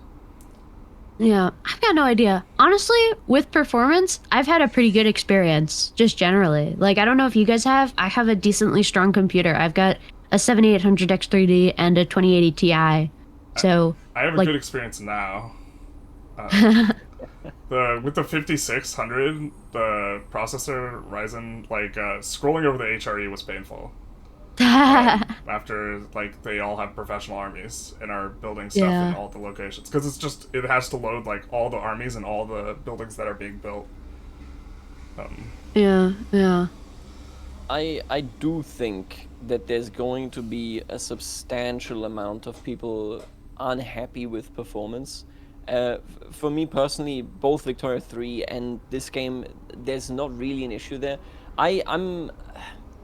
I'm gonna be straightforward about this, which isn't probably going to be a very popular take on this, but I do think that if you want to have a game that wants to be running for a decade or longer, which is now at this point the general assumption that we as a community kind of have Paradox, so when you buy this game, that is what you think is going to happen, and that Paradox has of these games, which is super important, which is why I'm I don't think that they have it in them to cancel any of their GSG games anytime soon, even if it were unprofitable, just because this expectation is so important.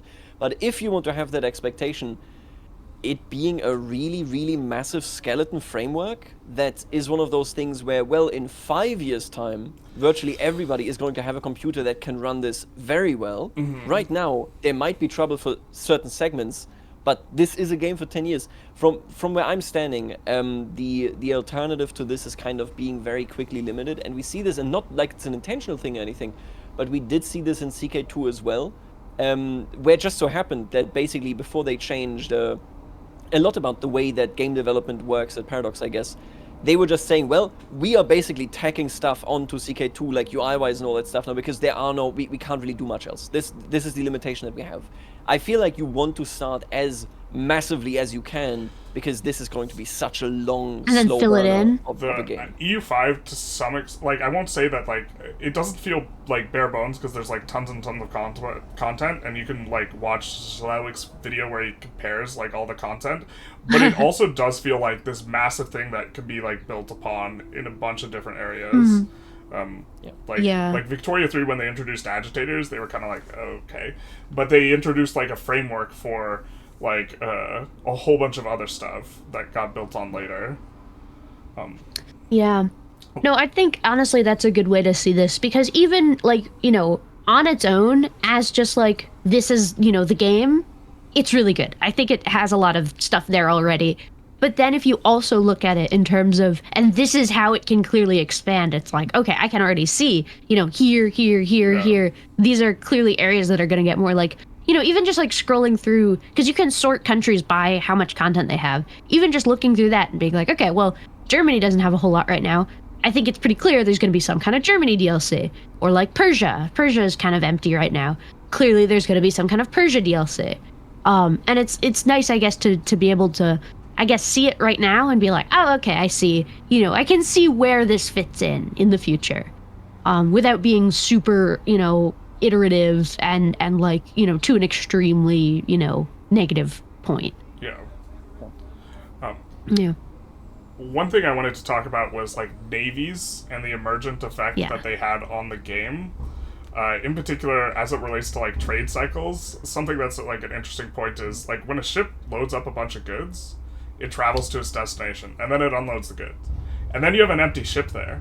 So in regards to trade, it should be in theory cheaper to trade or load goods in a market that has a massive trade deficit. And this would facilitate like triangle trade, weapons going down to West Africa, slaves going to the New World, and then New World goods coming back to Europe. If there was some like emergent mechanics. And so what emergent mechanics would you guys want to see on Navy? Because right now we have like maritime, but it doesn't feel like the Navy super informs like the nation that much. Yeah, so I actually like that idea. I really, really like, because obviously that's the implication that if you send a ship to a market where you can't then simultaneously also pick something up and then bring it elsewhere, you are wasting time. Like not only are you wasting a vessel, but like that is a long amount of time, especially given trade winds, for example, obviously, which play a much, much bigger role than they did in Victoria 3, where very early on into Victoria 3's time span, we leave the idea of wind playing that bigger role anyway, because all of a sudden we have coal-powered ships.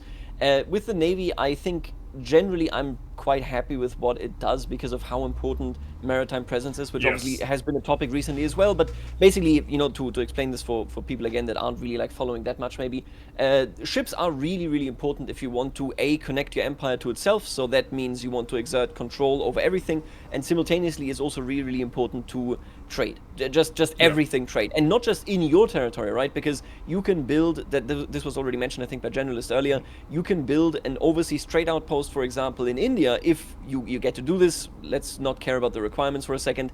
And the moment you do this, you can patrol with your navies in the adjacent sea tile to where you built that building, which means you don't need to own something there, but the Navy will have a big impact on what you can do in that market. It's really cool. I really, really like this. I will say, and this is one of those things that I've thought about a lot for obvious reasons of Victoria 3, there's something that I've kind of come to refer to as stickiness, where when we operate, especially as the Navy, in any given territory in the world, be that today or be that 500 years ago, we are talking about knowledge that isn't really institutional, but rather for this particular squadron, for this particular kind of organ that is currently active in the region. What I mean here is, so before the professionalization of warfare, we don't really need to really talk about this, but the moment we have sailors, the moment we talk about press gang, the moment we talk about the Navy as an organization starts existing permanently, and it really, really matters now that I have a tradition there, it becomes important that I can't just take my entire Navy, pull it together, and then send it to work somewhere in the Mediterranean and expect it to work with the same efficiency that it did when it was stationed somewhere else. So in Victoria 3, this is a huge problem. The idea that I can go, today my Navy will work with the exact same efficiency in England, and then tomorrow in China. It's like, that's not how that works. You need to have a station that can really like facilitate learning how to operate in these waters, what exactly to consider, who is friend or foe, how do you communicate, all that stuff. In EU5 it's a bit different because the professionalization isn't that far like going forward, but it's still true that if EU5 were to ever, and it kind of is trying to do this, you mentioned this with the supply chains, they're there, being able to supply weapons into the new world is something you have to do to reinforce your units there, but it's pretty easy to bridge, right? Like to make this happen. You just trade it. Yeah, if you want localized conflict in that direction on based on land warfare, I think they have a tool. They just need to tweak it like significantly with how exactly do you bring this stuff over, how safe is it to bring it over. But the second thing is that like, yeah, the fact that I can just take my entire Navy and be like, well, I have a big conflict with the Ottomans coming, so I'm going to pull them together right now, we're all going to go in and then we're going to dip out, is kind of like, they're committed. Like, your Navy ought to be committed. I really hope that in the future EU5 takes a look at kind of saying, we want to make your Navy sticky as well. We want to give you enough reason, but also enough kind of building up benefits from staying in a particular region and just saying, this is where I'm active and I'm more efficient being active here. Because once that is in, as a smaller country, you can challenge a bigger country and they have enough reasons to say, I'm not going to rock up here with my 800 ships. I'm going to bring like 200, I'm going to bring 100, whatever, because the other ones are busy, and if I pull them out, all of my benefit, not just the maritime presence itself, but the operational benefit goes away. Well, like that to me is super important. The maritime is like only the light ships. So if you have a war, you just like, oh, I'm gonna peel the galleys and the heavies and bring them, and then the light ships can keep doing what they're doing.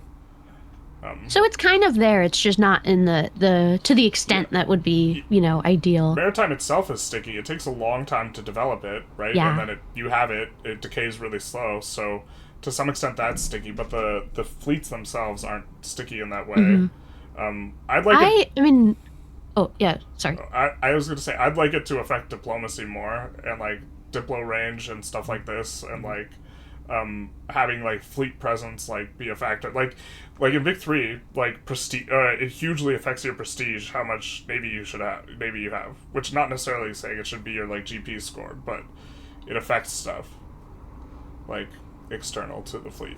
And even there, it should affect it much more with like tiered interests, yada yada yada. Like there's so much that can be done and that was important. But yeah, no, I actually agree. Obviously, diplomacy is really, really something. I mean, you didn't just do expeditions to find something. You did expeditions so that the Sultan, so that the Maharaja would be, oh yeah, those are those guys. Let's talk about privileges and what we can facilitate here, right? So like the connection is really, really clear. Yeah. What I was picking up on with the navies that you kind of mentioned was this idea of you send a ship somewhere and then it just sort of disappears. Like you don't need to send it back. I of course don't want to make it too granular where you need like every ship needs to be sent back. But I do think that it would be cool if there was some kind of benefit for not sailing in ballast, one way or the other. Because if you look at a lot of the very profitable trade circuits, even before, triangle trade, like one of the big trade circuits was the Venetian Mamluk trade. And that worked because going one way were, spices, cotton, these kinds of goods from Syria and Egypt. And then the other way, there were textiles and South German silver and that kind of stuff. And so, because they had, they had demand in both directions, the trade worked. Whereas, in terms of like trade with India and trade with China, a lot of the time, you have ships sailing in ballast. And so one of the big drivers of European colonialism is we need a good that lets us not sail in ballast, to this place, something they want that we can bring to them so that our ships get double the efficiency. Yeah. Like we could just send an empty boat, have them pick up stuff and then leave, but we need something. And I guess gold kind of does serve that purpose in terms of you pay for the goods, but I don't know. I feel like it does need to be there needs to be some kind of efficiency bonus for I do, 10 trade that way, you do 10 trade this way. It also would produce an important effect for making backward the rest of the world if you're exporting finished goods to them and collapsing the price of their finished goods. This incentivizes them in a perverse way to stay on a traditional economy that's RGO based, because all the finished goods are too cheap in their market for them to compete, because they haven't stacked a bunch of modifiers there as well. You could actually make it so that it's unprofitable for another place to produce textiles, and then now suddenly the only thing they could send you is RGOs, because RGOs don't have an input cost. And then they're stuck on this colonial extraction loop that was a huge for at least the Victorian era. When you start industrialization, they effectively imported demand from other markets in order to facilitate mass production, although that's outside the time period. No, I mean, I think that's totally true. I mean, that's world systems 101 is you create peripheries and then you create cores, and they don't work without each other. The core cannot successfully produce cheap, manufactured goods without the goods in the periphery, and the periphery would fall apart without access to those manufactured goods. So, I think I do like the way it is currently. I think that this is, decent start, but it would be cool to have more incentivize, efficiency incentivization towards, setting up colonial areas and metropolitan areas. there's honestly also like a really, really obvious kind of loop towards the like mid and then end game in there, because we're talking about like in the 17th, 18th century, we are starting to talk about merchant navies or the merchant marine, where Yeah. all of a sudden countries are saying we need the stability in this tier and that level of trade, which is why we are standardizing this, whether it's direct control or whether it's just registration, and then we go from there. Before that, we're talking about a different system. We're mostly talking about private enterprises, and then on top of that, you also have the crown enterprises, obviously. But we're talking about something where there are so many more individual actors that can break away, that where something can happen, and where the balance sheet is so much tighter because you're looking at individual voyages rather than several vessels doing several voyages, and that is your monthly plan, right? So the vector there being that you start standardizing this and kind of ramping your way into a merchant navy, that is actually really, yeah, that's awesome. Like that's I'd love a really law cool for idea. that. Yeah. Like Yeah, a yeah, law yeah. category of more like, maritime stuff. Who registers the ships? Are pirates allowed to be like there's pirate laws, I guess, right now, Yeah. and there's like a trade law, but like who registers ships? Who's allowed to own ships? Where can ships go? What kind of tariffs do they have to pay? What kind of restrictions do they have? Can we, The current rent law them totally out? change the underlying mechanics, right? But like a law that deals with this would be really cool. Yeah. Yeah. It'd be Yeah. neat to like have, if you had estates, like have characters and then have a bunch of laws tied to that estate. Like I could see like going through the UI and you click on the burgers and then there's a bunch of trade laws or like this type of thing. And that would be really cool. And also maybe you can only use the estates to affect laws in their particular category, because like why is the burgers helping you pass a nobles law or something like this, unless it's just taking power away from them. Yeah, no, that would be interesting. We're referencing like Vic 3 a lot, but Vic 3 interest groups will only pass laws that they like, and you can't use like a generic support or something like this. Or like more support, or just like like, hey, we'll support you a little because you gave us something. Yeah, But if it's also something we want, we'll support you just even baseline more. support. Yeah. Yeah. Where like maybe using the click change laws thing should be discounted based on which estates are powerful if they like that law, or more expensive. Because it's kind of something cheap like right that. now. Right? Like, I do think like where Victoria 3 really shines is how easy it makes to read what your interest groups want, what they stand for, and what they Yeah. will be supporting, right? The kind of idea right now is you can clock this in EU5 as well by reading the modifiers of the laws, which, fair enough, then you see like who benefits and who doesn't benefit from this, but the estates don't see a coherent agenda for themselves arise from that overview. They will just randomly suggest, for example, doing parliaments and It's events not and quite so on. random. It's just this. close to random. They actually have preferences. They just like the preferences are like binary in nature, and they're Give me a okay going monastery. laterally. Right. And they'll like demand Okay, law okay, changes cool. laterally that hurt them, but if you format that right and then you expose it to the player, I think there is Yeah. like a lot in there that would be fun to engage with, and that goes into Yeah. exactly this direction, because like we're talking about the merchant navy, we're talking about standing navies just Yeah. in general, and much like standing armies, there was a huge thing, a massive shift in how you conduct warfare, but also just generally existing as a country, right? So like putting all of that more into like a Victoria 3 style interest group kind of interaction, I think it would add so much in making the estates, again, they already do so many actions, they like and dislike countries. It's like there's so much potential there. It's just Make them personable. it opens With up so much characters. as well. Like good luck balancing that, you know? yeah. That's Yeah. I also like the more levers you give the player, like the harder it makes to make the AI play it competently. Too.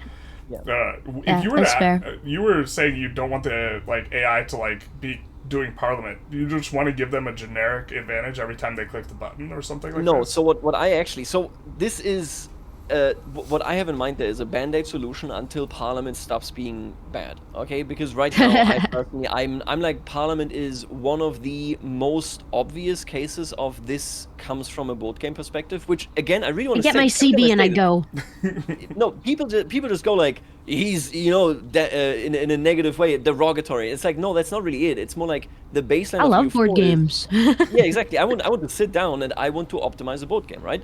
The more we move out of this, I think Parliament, the way it is right now in EU5, looks really bad. It looks awful because it's just me doing random stuff to get random modifiers, and then obviously I have preferences and all this stuff, but there's no storytelling that emerges from there, right? And for the AI, to teach the AI So if these buttons randomly show up, then you have to weigh them like this. That's insane to me. I think that is the range, because we don't know exactly what the equilibrium currently looks like, and so on and so forth. So I think Parliament in EU5 should just give them random effects, a random thing, higher chance if the society is very warlike, do this or do that, like that kind of thing, because the minigame itself sucks so bad. I need it ripped out like yesterday and replaced with something else. We don't need to teach the AI how to play it. That's where I'm coming from on this. I think it is a completely functional mechanic, right? But it's not something that I would like to long-term see in the game because of how heavily clearly board game it is. Yeah. Yeah, that makes I would generally like to see Parliament like reworked, but I don't want to like play in an environment where you just ignore the internal politics of your nation. I mean, that would be the worst case scenario. Is like an EU4 style thing where it's like the estates barely exist. Yeah, there are a bunch of buffs you can get, and that's it. Yeah. I think we're going in the good direction in terms of like the estates do things, they build buildings, they have desires, they trade your goods, that kind of thing. It's much better. Did you know they but build it's not all the better way. buildings when they have higher satisfaction? Do they? Yeah, they build more of the What? trash buildings if they have lower satisfaction. I didn't know that. Yeah, That's so interesting. there's like maybe like a way of looking at it, like maybe you should low tax them so they build better buildings, like in terms of Fuck you, have trade-offs. spiritual treats. Yeah, like I think that's like super fascinating. The problem is like tax efficiency is just such a strong modifier that like not taxing them Tax meta. to make them happier is like it's probably just not correct. The tax meta is here. Yeah, people are complaining about the free money from the nobles eating more goods than they get in money, but the real like spin it up modifiers are the tax efficiency modifiers and max tax modifiers in conjunction. I feel like I've seen that criticism as well, like on Reddit, and I think that's so funny. It's Yeah. like that's what they did though. Like the nobles were so in debt because they were like, we need pepper, I need pineapples, I need all of this stuff. I don't care if I'm broke. If I don't have it, I will lose my chance at becoming the king's like foot scratcher. So it's like, yeah, I guess that makes sense. The nobles should kind of bankrupt themselves for goods. My band-aid suggestion was whatever the nobles are spending over, just take it from the peasants. But like that's another thing is like I don't want to spend too long on this because I do want to touch the Great Divergence, but like Yes. demands like don't increase. Consumption doesn't really feel like it increases as time goes on so eventually like the economy like will just collapse, like prices and everything becomes unprofitable because there's nothing like to increase your pop's consumption as the game goes on and as your economy gets larger relative to the Yeah, because like in Vic 3, there's like you have all those charts of like at 30 standard of living, then people want this much and this much and this much. Yeah. But it's not really modeled, I don't think, in any way. It's just sort of nobles want exactly one cloth and 2 peppers. If they're exposed to more goods, which happens more as the game goes on, then they demand those goods. I feel like I remember hearing somewhere, but I can't remember where, that development increased demand. But Maybe. I haven't. It's too I don't difficult to know. actually parse that in terms of the UI to Yeah. like, confirm it. The UI is really. I was looking into it. Like we're used to buy packages and all that stuff coming from Victoria 3.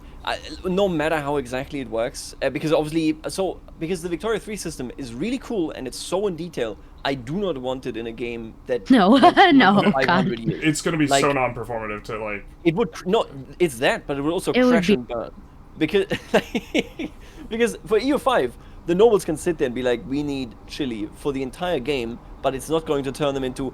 You didn't give us chili. I'm going to kill you now. Basically the detail of the simulation in Victoria 3 is a lot deeper, but I don't think that it's appropriate for a game that is this long because you will have so much debt basically accrued from former missteps that you made as a player, as an AI. Yeah. It's so difficult to balance that in any way. The way it is right now, though, yeah, I agree. Obviously, it's not so flexible that it would be, enough. I mean, it feels really good. I will say, I do like the general loop. Obviously, you kind of the end game, you kind of just grow massively exponentially then, and then you're off to the races. But in general, I think the level of simulation of pops in EU5 is such that I'm like, I can live with this. Like, this is good. I look at this, the pops, they do stuff, they band together, they get money and so on. The if it's any deeper, then we're looking at like a really fragile system that's gonna break apart the moment like nobody colonizes the new world enough, and we're like, I'm losing. I'm gonna rebel until the end of time. You also like wouldn't track. Pepper. You'd have to like track wages or something, and like. Oh. God. And I think that's fair because it's like Victoria's an economics game. That's the core loop. EU5 is it doesn't need to be because that's not what it's about. Well, it has other stuff. Yeah, that's exact. Like EU5 has so much breadth, and Victoria 3, like even within economics and politics, there's so many things it just doesn't simulate. It just doesn't touch it. What it does do, it does it really deep, but is really just doing a small amount of things. The colonial extraction is relatively poorly simulated in Vic 3. Like, there's just like a couple modifiers, but you have people just chilling with like 20 SOL. Extremely poorly simulated. Yeah, like, it's awful. Like the SOL is so high in like the colonies, and it doesn't feel extractive. It's just like this is another location. The relationship isn't properly like conveyed. Really, there's a couple things and a couple levers like this, but it's like there's a system in EU5 that like leads to like this feeling of colonial extraction. But there's just more systems in EU5. It's just like a depth versus breadth kind of thing. And I think that's exactly the direction it should be going in. This is not a game that takes place over 100 years. It's 500 years, and a lot changes in that time in a way that I think it models great. You know, it models pretty well, and that if we were trying to basically do Victoria CK3 EU4, I think that would just be not. Good. I think it would get in the way of itself. Yeah, even the final age is like so the balance with like proximity like in the final age is just probably very like as you get proximity costs so close to zero, it's like everything goes like once you which is probably fun for multiplayer. Yes. Proximity needs some balancing, I think. Yeah. Just a little. I think it should be based on efficiency modifiers instead of discount modifiers, but I've said this in a bunch of places a bunch of times. I don't think it's going to change. Because We'll see. But the Great Divergence. Yes. You're probably a lot better at explaining what this is to the audience than I am, so I'll let you take it, Saf. Yeah, okay. As the resident Great Divergence expert, the Great Divergence is taken from the title of a book written by Kenneth Pomeranz in 2000, I believe. And it is basically, it describes a wider field attempting to explain sort of why Europe. Why did Europe, do all the things that it did? Why did it colonize the Americas? Create these globe-spanning empires that, economically dominated so many areas of the world to the point that, like, many, if not, well, I'd say a large number of modern day political, economic, all those sorts of effects can be traced back to colonialism and to this era. And I think EU5 and EU4 to a lesser extent really is like, it's a game about the Great Divergence. It's the period between, Europe being relatively unimportant.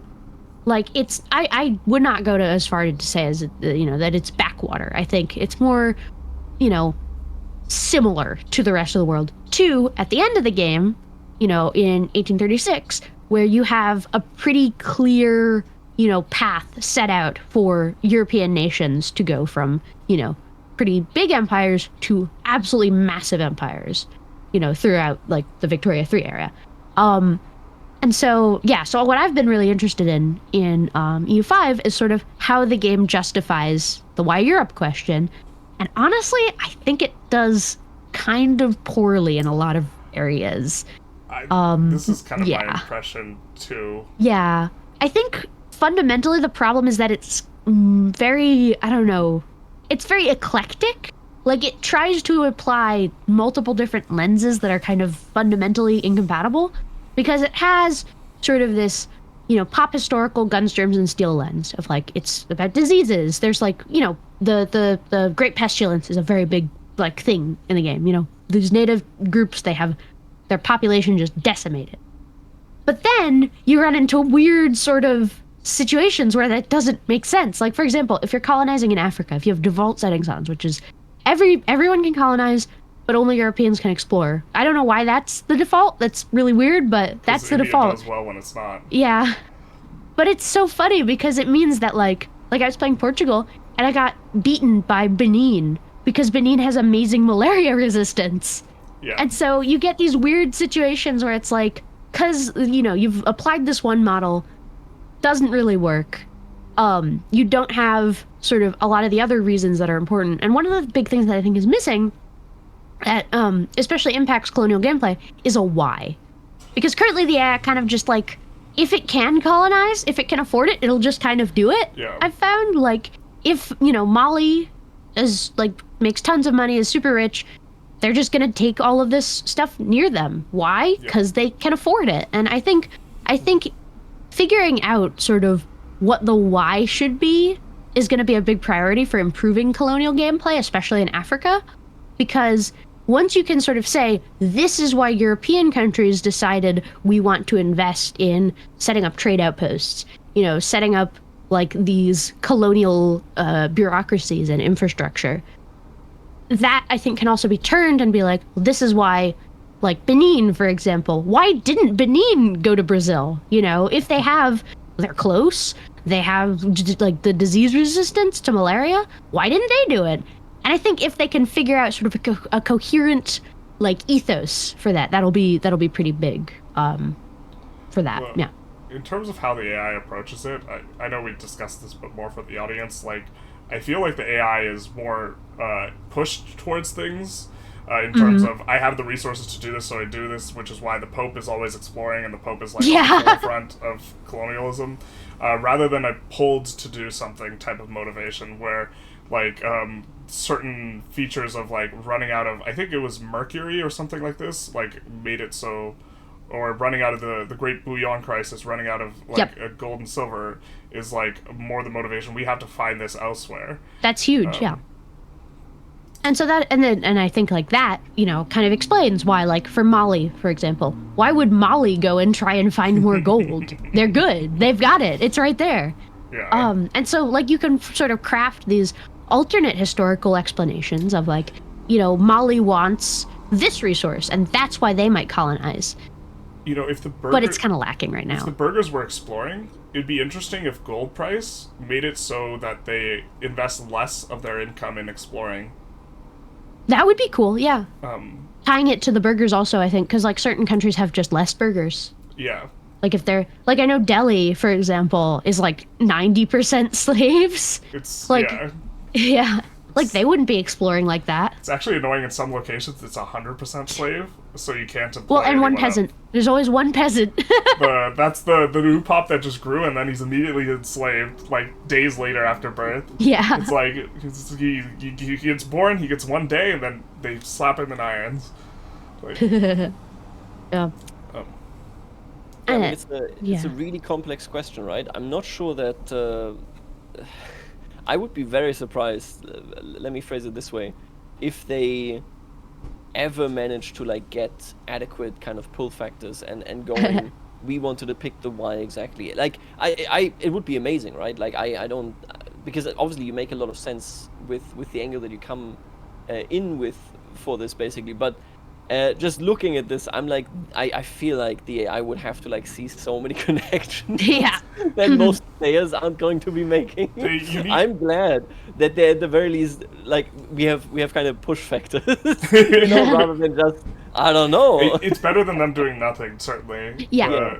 Way better. I totally agree, actually. Obviously, the right, because ultimately the way that games tell a story always will have certain elements that have a higher focus, and because of this look more intuitively or work more intuitively correct, and then there are other elements where it's kind of like, well, this kind of has to happen, and the answer is really, really complex, and this is definitely one of those sections where it's like the same way that Victoria 3 kind of sits there and is like, we are trying to figure out how to get the birth rate curve and the mortality curve to produce the exact results that like we saw historically, and they're like, well, we're trying like a bunch of stuff, but we don't really know.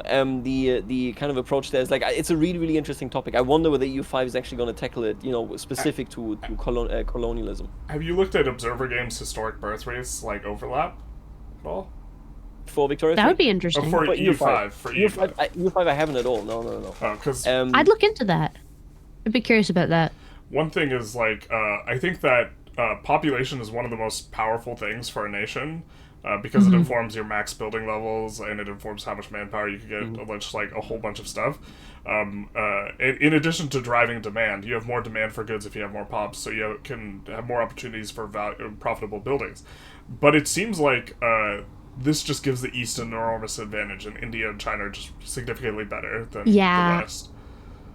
And that gets into the why again. It's like, okay, if population is the factor, is if having a large pool of workers to draw from is the factor that causes, this rise, then why not China?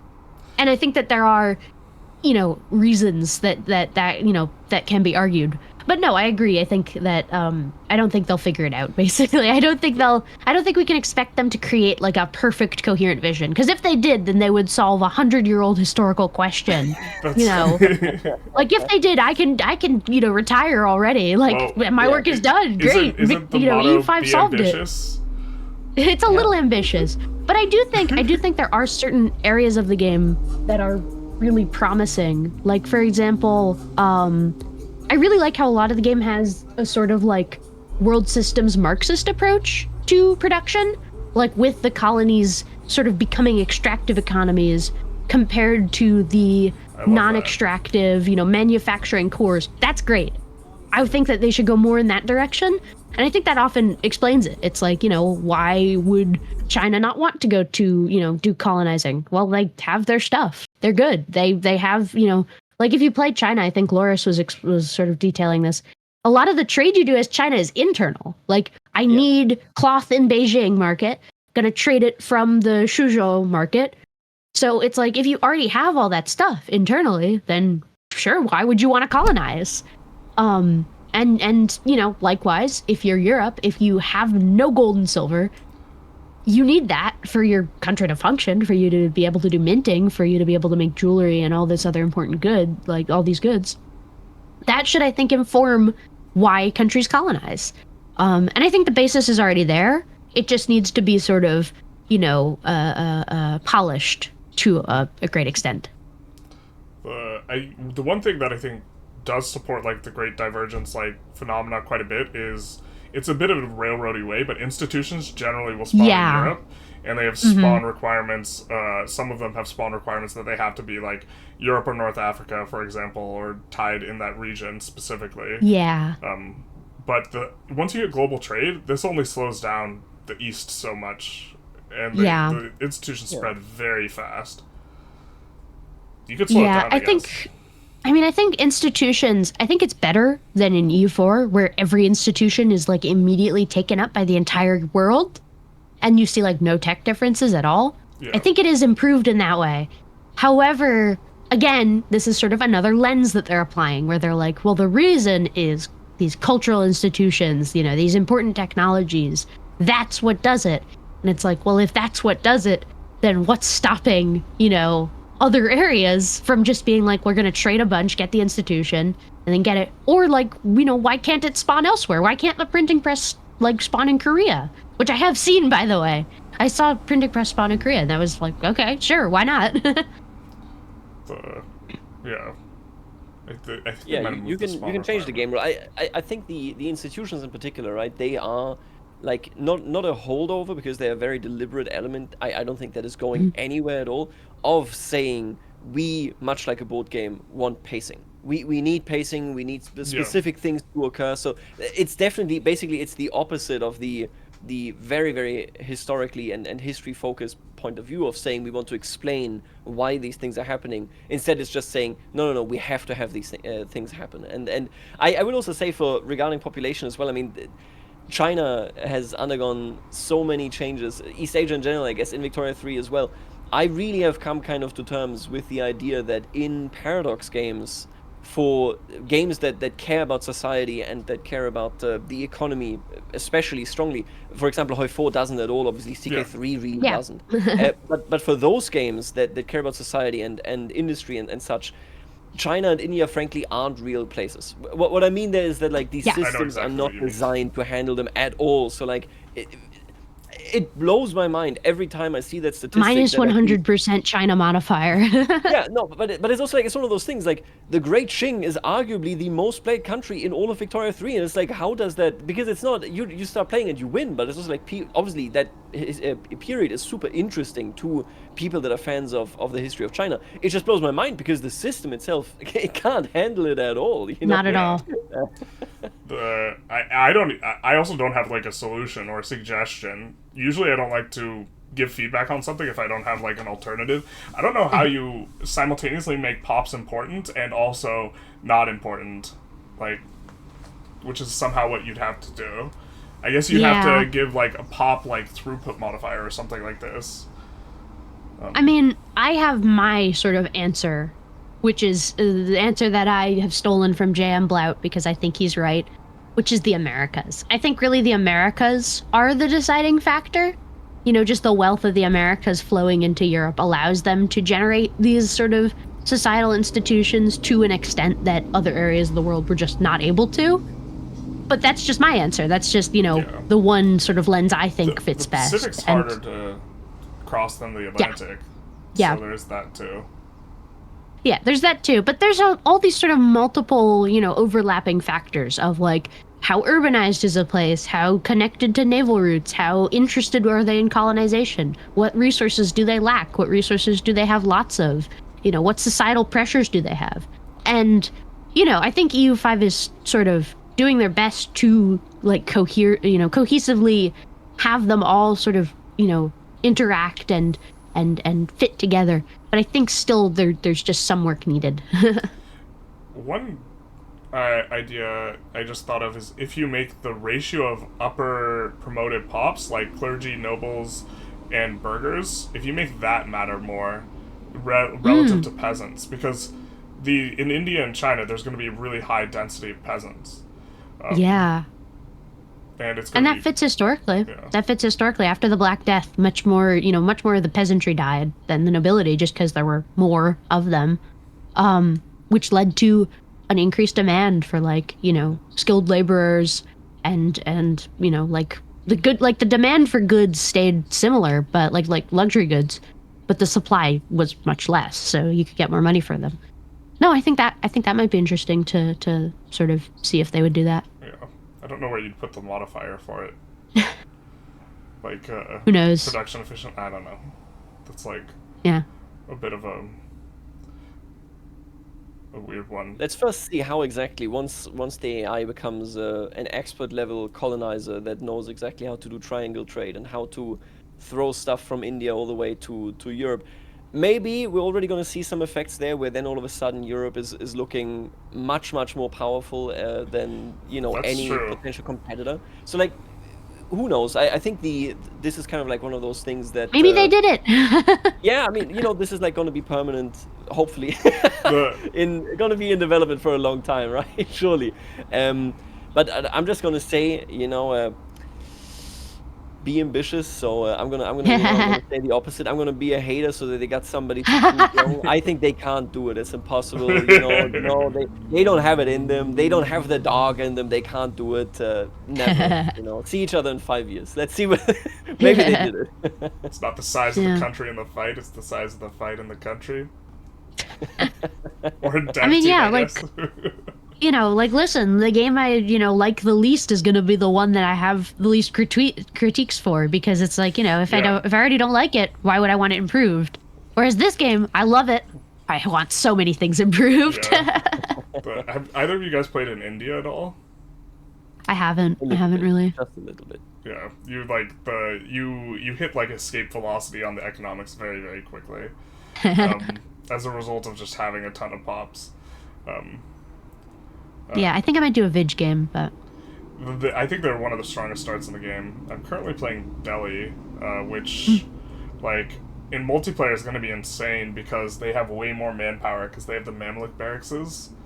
Oh, and yeah. that's like, it breaks parity because like the Mamluk barracks cost like 500, but they give like 25 or 50 manpower or something like insane. Jesus. And you can build like multiple ones in urban areas. So like, I think you could actually get like, they operate on slaves, so I don't know if you could supply enough slaves to do it, but like you might be able to have like 20x the manpower of a European. That's crazy. That's crazy. 20 or 30, and it's like, in multiplayer, it's like it's going to be very warped against the Europeans, I think. Oh yeah. Especially people also just like playing in Europe, so. Yeah, I don't know. I think it'll be cool to see. I'm excited to see where this goes. Yeah. Well, For sure, yeah. I have gotten through all my topics. Is there anything else you guys wanted to talk about or were thinking about in regards to how the game manifests like historical mechanics, or historical occurrences via game mechanics? I mean, I'm just worried. Are we running out of time? I think. Are we running out of time? We're getting there, yeah. Oh yeah, we Yeah. actually are. Okay, yeah. So let's wrap it up. Yeah. No, we are out Let's of wrap time. it up. That's perfect. So, any last minute plugs you guys want to do? Watch Generalist Gaming on YouTube. He does spreadsheets. He explains a lot about those spreadsheets, and I think you should watch him. Yeah, there you go. All right. Yeah, So- go watch OPB. He does some cool stuff with like I don't know, some cool roleplay mechanics. A lot of cool roleplay stuff. No idea. And then, I like the roleplay stuff. I like the dev diary reactions. Gotcha. and then go watch Saff to complete the triangle. It's a triangle Yeah. trade of Wow. plugs. It's amazing. All right. So we'll wrap up. Bye bye everyone. Have a good one. I'm gonna click the button now. All right. Bye. Bye bye.